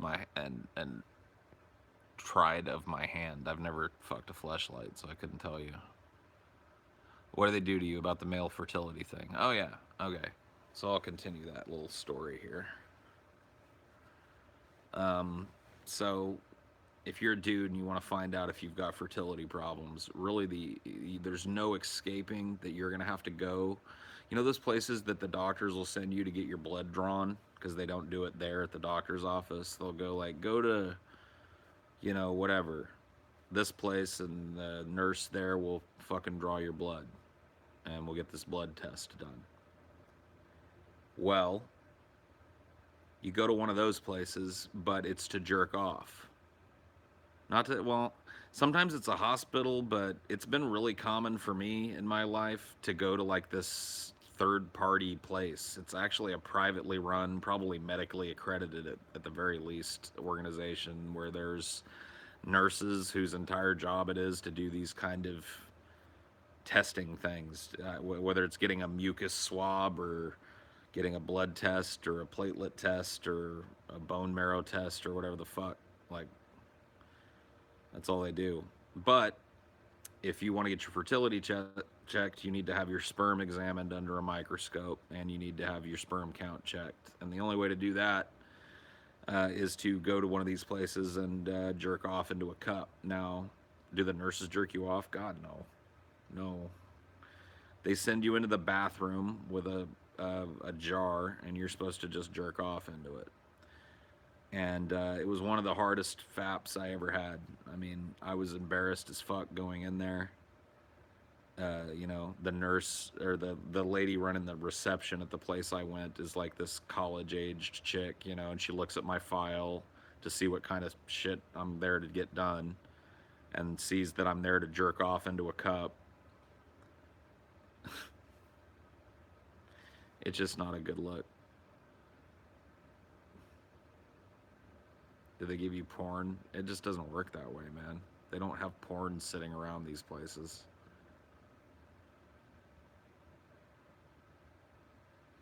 But yeah, so you do that, and then you wait a while, and you get your test results sent to a urologist or a fertility, well, and or a fertility specialist. In my case, I had to do this twice and have it sent to two different doctors, one urologist and one fertility specialist, and both of them basically told me the same thing, which was that I was medically infertile, that it was not impossible but highly improbable that I would ever be able to get someone pregnant, and that was due to a catastrophically low sperm count, and the sperm that I did have a significant portion of them are malformed. So it's like the little tail of the sperm is kind of off to the side a little bit, so they can, they kind of just swim in circles. So there you go. That's the infertility. You got beta sperm. Yeah, well, I got sperm that, they buck the trend, man. They decide to swim in circles instead of chasing after the cheese. They just opt out. They're like me, man. Is artificial insemination an option? Male infertility can be remedied. Yes, artificial insemination is an option with me. In vitro is also actually a way better option than artificial insemination is. In vitro would be a surefire way for me to propagate my genes, but number one, it's expensive, and number two, I don't ever want children. So my fertility kind of suits my lifestyle. What are the social classes of the chat, Paul? I don't know. I mean, there are, at the top of the social ladder of Highdeology's chat, there are people, that are contributing insightful comments, driving the conversation forward, trying to be participants and having fun doing so. Then there are, underneath them, the kind of more passive commenter participants who are just kind of reacting to the things going on, who, maybe kind of rarely add anything, but every once in a while come up with something. Then there are the lower castes. The good-natured trolls are at the top of the lower castes. The good-natured trolls are just there to try and incite something funny out of me, which I can always appreciate, and they oftentimes, succeed here on Highdeology. So, certainly have a deep appreciation for the good-natured trolls. Then there are the chaotic neutral trolls, and they are here just to serve some inner need to try and derail things. They're probably the most numerous of the trolls. They're just here to kind of, like, the dudes earlier that were just spamming retard, fat, dumb, boring, lame, just like to the point where nobody could speak. They fall into that category. They're the disruptive force. And then there's the very bottom of the trolls, the totally, absolutely self-refuting nonsense trolls. That are just like live their life in a fog of Dunning-Kruger and think that they're fucking smart while they hammer out just like total nonsense that like is just a waste of absolute time. So that's the bottom.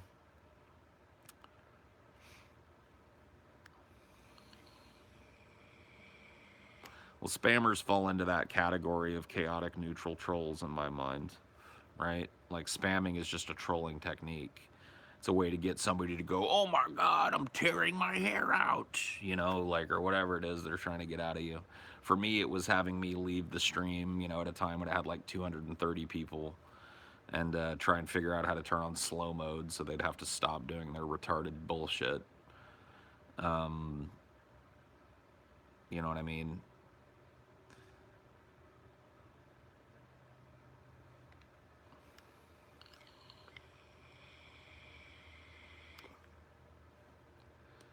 Well, I mean, concerned trolls are once again in that chaotic neutral category.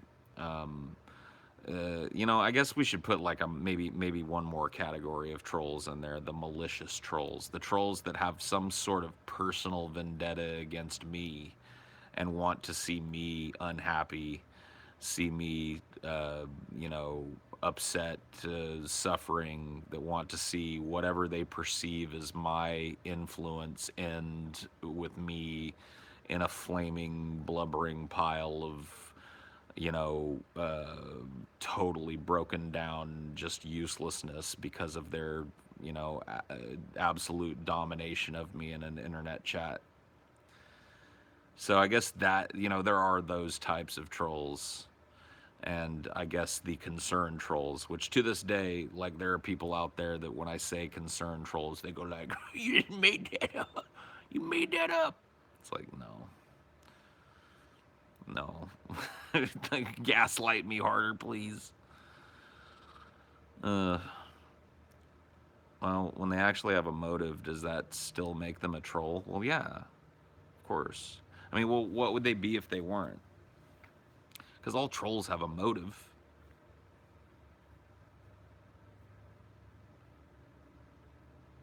I don't mind the trolls. I mean, I usually don't. I mean, part of acknowledging the trolls means that you can never get to the point where you've got that total facade of like, I'm totally impenetrable to these trolls. Like being a person like me that gives them their due and proper every once in a while and responds to them and stuff. You know, I mean, when you put your psyche on display for the internet, sometimes twice a day, every day of the week, you know what I mean? Like people are gonna learn what your buttons are, and you kind of open yourself up a little bit to that. But you know, their area of effect is very limited in your life. After a while, at least. Paul, what's the most disgusting sounding word in the English language? Most disgusting sounding? Uh, glutteral. Glutteral. I like moist because I can think tons of things that are great about moist. A moist piece of cake, so moist, so decadent.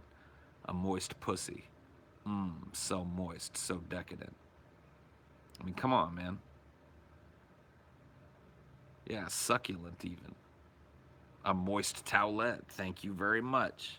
So refreshing at the end of a meal.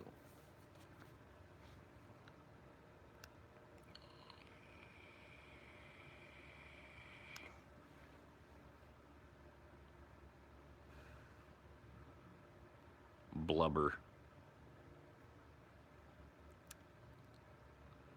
What's just around the corner tech are you eager to get your hands on? I want that I mean, I don't know if it's just around the corner or anything, but I know there are people feverishly working on it, and we're working towards it. I want that like I think it's called haptic. That shit that's in Minority Report, that kind of interface that incorporates holograms and man, that type of shit is so cool. I want to be able to watch YouTube videos and just like expand them in my view and move them down the line to my friend, like have me and TJ have an office where I can like open up a video and be like, dude, you gotta watch this. And just pass it to him and he's like, what? Oh, dude, that's hella funny. He puts it up there and watches it while he's typing a fucking, like on a holographic keyboard and shit. It's just really cool. And eventually it'll probably get there if we don't destroy ourselves in the interim. I'll probably miss out on the tech though, in any functional way.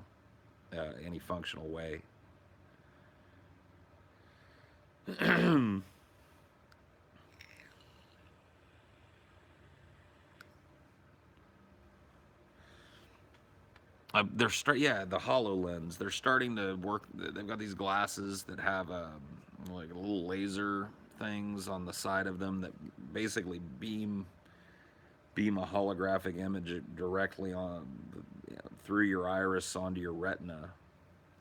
And it right now it's very very limited in what it can do, but it's basically a heads up display for a human being, which is kind of cool.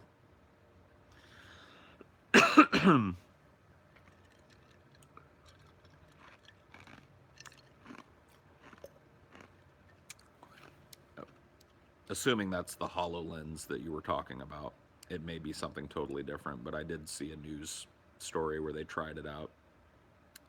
The HoloLens. I feel like the holographic virtual experiences are going to be leapfrogged by just straight brain manipulation through the electrical and chemical impulse. I mean, I think that they're going to, I wouldn't say it's going to be leapfrogged. I think it's going to be just kind of blended together, if that makes any sense. I think the two technologies are not necessarily mutually exclusive, and I think that some combination of the holographic VR experience and chemical brain manipulation is probably closer to the truth of what things will end up at eventually.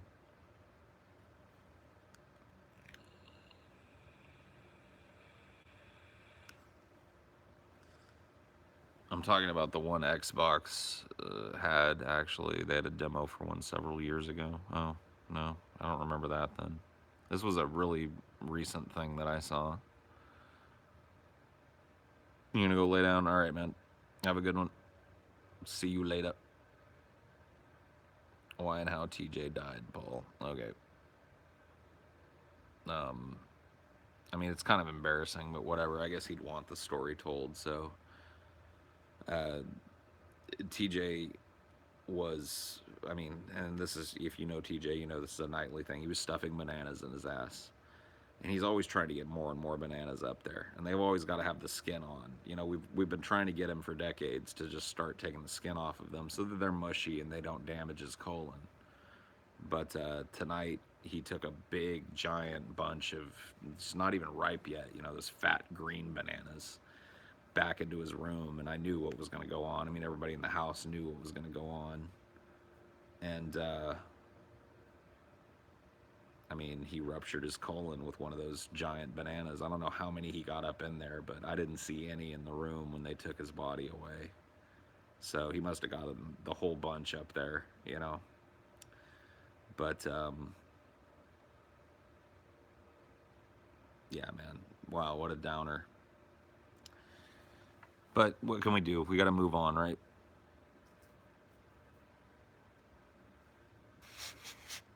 Soldier forward. It was beauty that killed the beast. Indeed.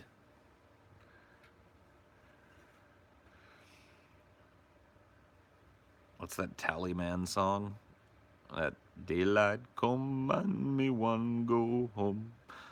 Come, Mr. Tallyman, tally me banana. Daylight come and me one go home.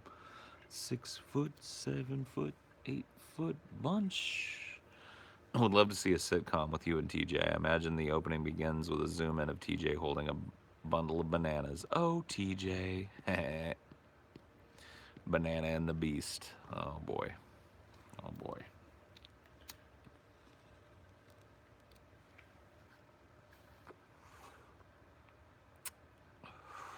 Harry Belafonte. Yep, there you go. Paul, what did you Google last? Uh, I'll be honest with you. The last thing I Googled was how to turn on slow mode from the YouTube mobile app or some variation of that, or maybe a couple of variations of that. And I eventually found my answer, and there we go. Why so many dislikes right now? I don't know, dude. There was a bunch of people in here earlier that were like, enjoy the dislikes. And I was like, all right. Who cares, dude? Paul, I'm on a debate team, and tomorrow the topic is universal basic income. What's your thoughts on UBI, good or bad? I mean, I think in our within our current system, it's a change that could be made without a whole lot of social disruption that would be pretty positive. But it depends on what the strings of the distribution of that, you know, universal basic income are. I'm not supportive of a welfare to work kind of program. So it would have to be just a straight up allotment just for being born in the country, that would provide you a baseline life to ensure that you weren't on the streets. And then, you know, if you wanted to go to school, you could do that on the universal basic income. You know, that would also need to be part of the package, because if you're going to have a universal basic income, you're going to have a means for those people to elevate themselves out of that universal basic income and contribute more to society if they should choose to do so. So you'd have to make schooling free. so that people have that safety net of a universal income so that they can support themselves as they go to school and learn to contribute more, or support themselves as they sit around and do nothing. I think that that's nothing but a net positive. I don't see how anybody could find that to be negative. I mean, the people that are against universal basic income seem kind of torn on a visceral level about everybody contributing to a tax subsidized, baseline income, and there being people that are going to use that to just do nothing but sit around and do nothing all day. And I'd say that, the societal ills that are cured by a universal basic income are way more important than people's entitled desire to have their tax dollars only go where they think they should.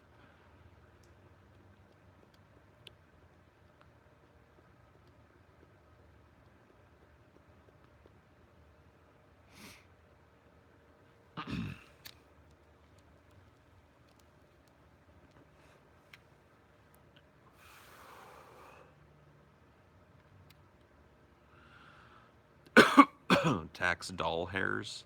Yeah, buddy.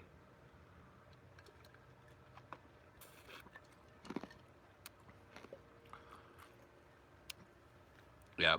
People that would see it as a negative are the people that are saying things like pull yourself up by your bootstraps. Yeah, I always loved that little analogy because people say, "Yeah, man, you gotta fucking get out there, man. Pull yourself up by your bootstraps. Get back on the horse, man." And you can easily just disarm that by saying you gotta have boots to have bootstraps. you know,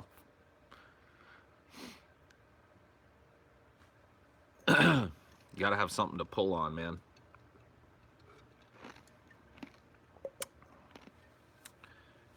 You have health insurance? I do. I have a very basic health insurance from, whatever the fucking health insurance marketplace. Very baseline kind of coverage.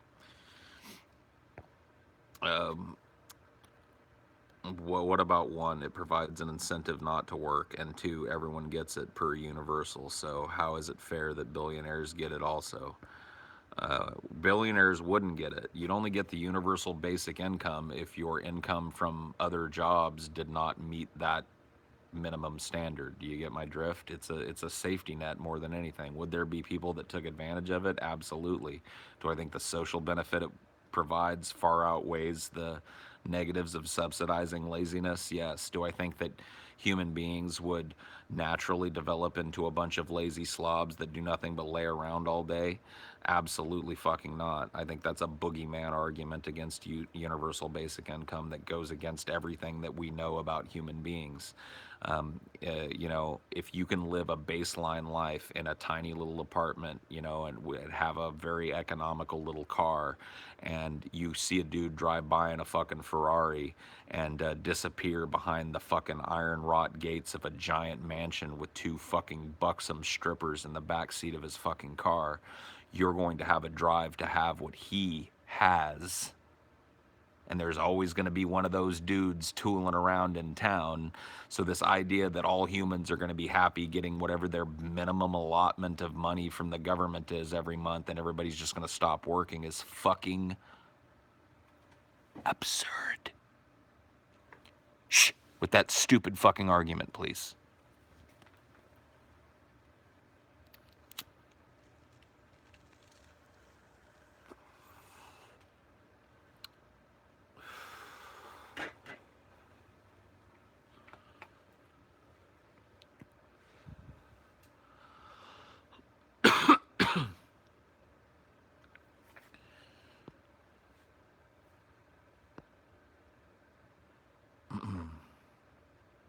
Did you know Angry Grandpa passed away? I don't care. Sorry. Communism is the answer. Okay.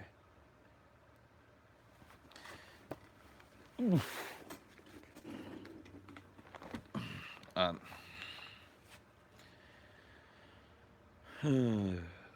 those that would take advantage of a UBI system would fall by the wayside when compared to those that would take the incentive. I mean, absolutely, dude. It's a cost benefit analysis, right? You got to weigh the negatives and the positives. The societal ills cured by a universal guaranteed basic income would cure. I mean, like just like it's hard to fucking overstate how positive a change it would make. It would even be good for the economy because people that have money can spend money. So, giving people the idea of a universal basic income is not to give people just the baseline. It's to give them just slightly more than the baseline so that they have a little bit of disposable income. They can go to the movies every once in a while, maybe get away for a weekend every once in a while, even if they choose to be lazy fucks.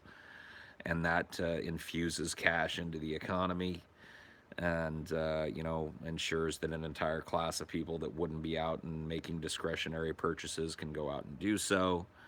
And and that drives the labor force, and that would be incentivize people like, hey, even working at McDonald's, right?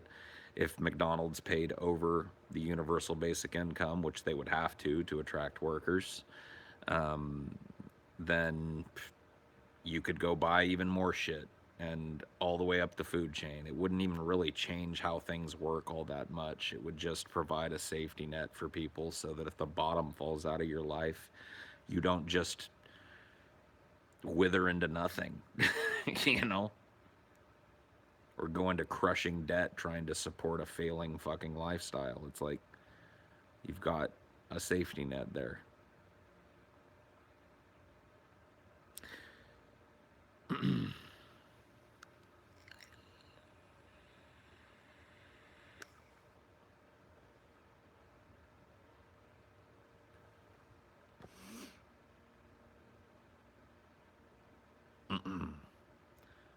It's a wonderful idea, Paul. It does not work. A huge percentage of people will not work if they don't have to. Brings down the economy. People starve. A safety net is not UBI.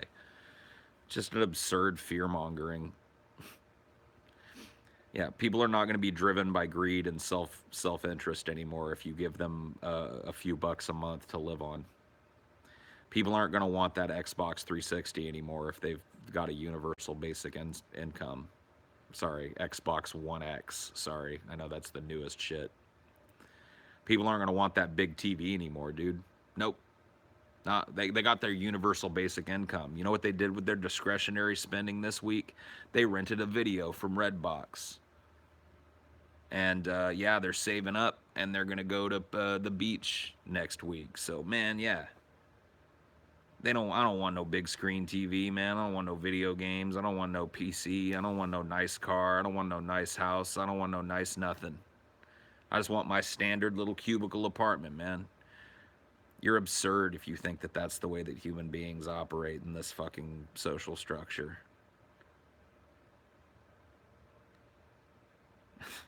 Just stupid ass fearmonger argument. Not even well thought out. It was dumb.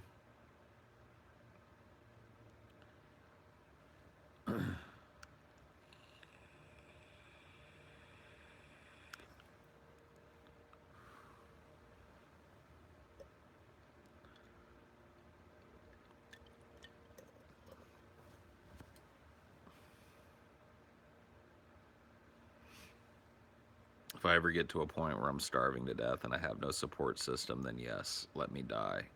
I deserve it for making no lasting impression on anyone. What? What are you talking about, man? That was edgier than the shit that I've been spewing all night.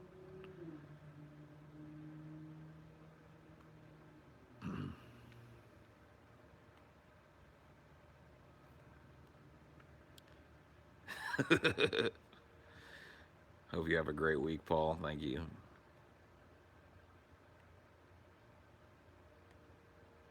Brett deleted all his shit. What part of the cycle is that? I mean, it's just the you could say it's the egg part of the Brett Keane life cycle, right? So Brett Keane has retreated now back into his egg, but before long, he will grow again into something that can no longer be contained from the outside world by that shell, and he'll hatch back into the fucking world.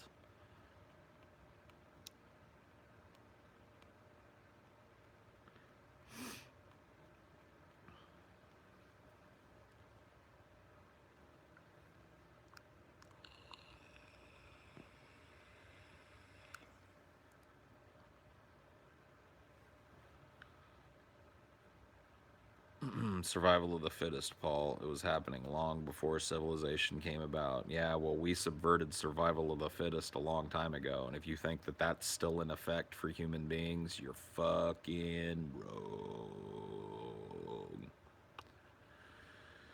It's the rich who are truly weak. Well, that'll be the truth when the bottom falls out of society. So when people stop being able to go to their grocery stores and get an abundance of food, when food and clean water become an issue, then the rich and how weak they truly are will become apparent, because the starving, stinking, disgusting, depraved, desperate masses of plebs that they've been fucking feeding off of all these years, like giant, bloated, oligarchic ticks. Yep. They're coming for them.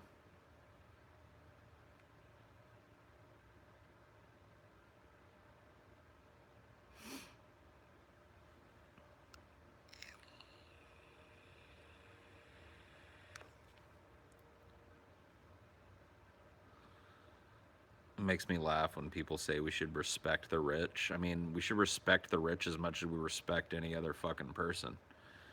But this idea that because you've got a wad of fucking money in your pocket that I should confer upon you some social status that I wouldn't confer upon the fucking poor homeless dude stinking of piss and shaking his fucking tin cup at your feet. And you can suck my dick and everybody else's dick besides, because you're a piece of shit.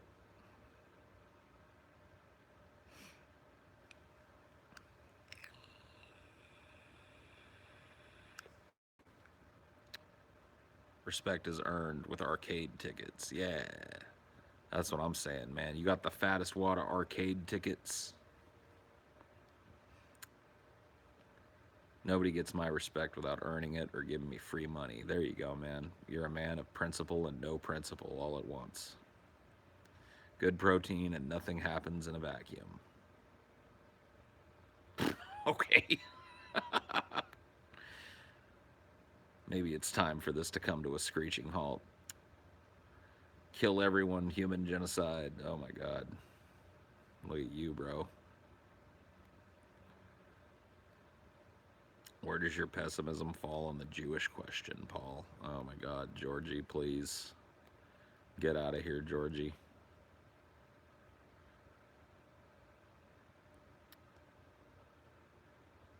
The only way to defeat AI is with the TISM virus.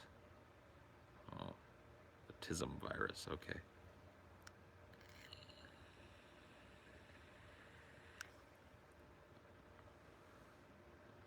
Well, yeah, I think you're right. That is a signal to end. Good night, everybody. Thanks for hanging out. I'll see you later. Peace.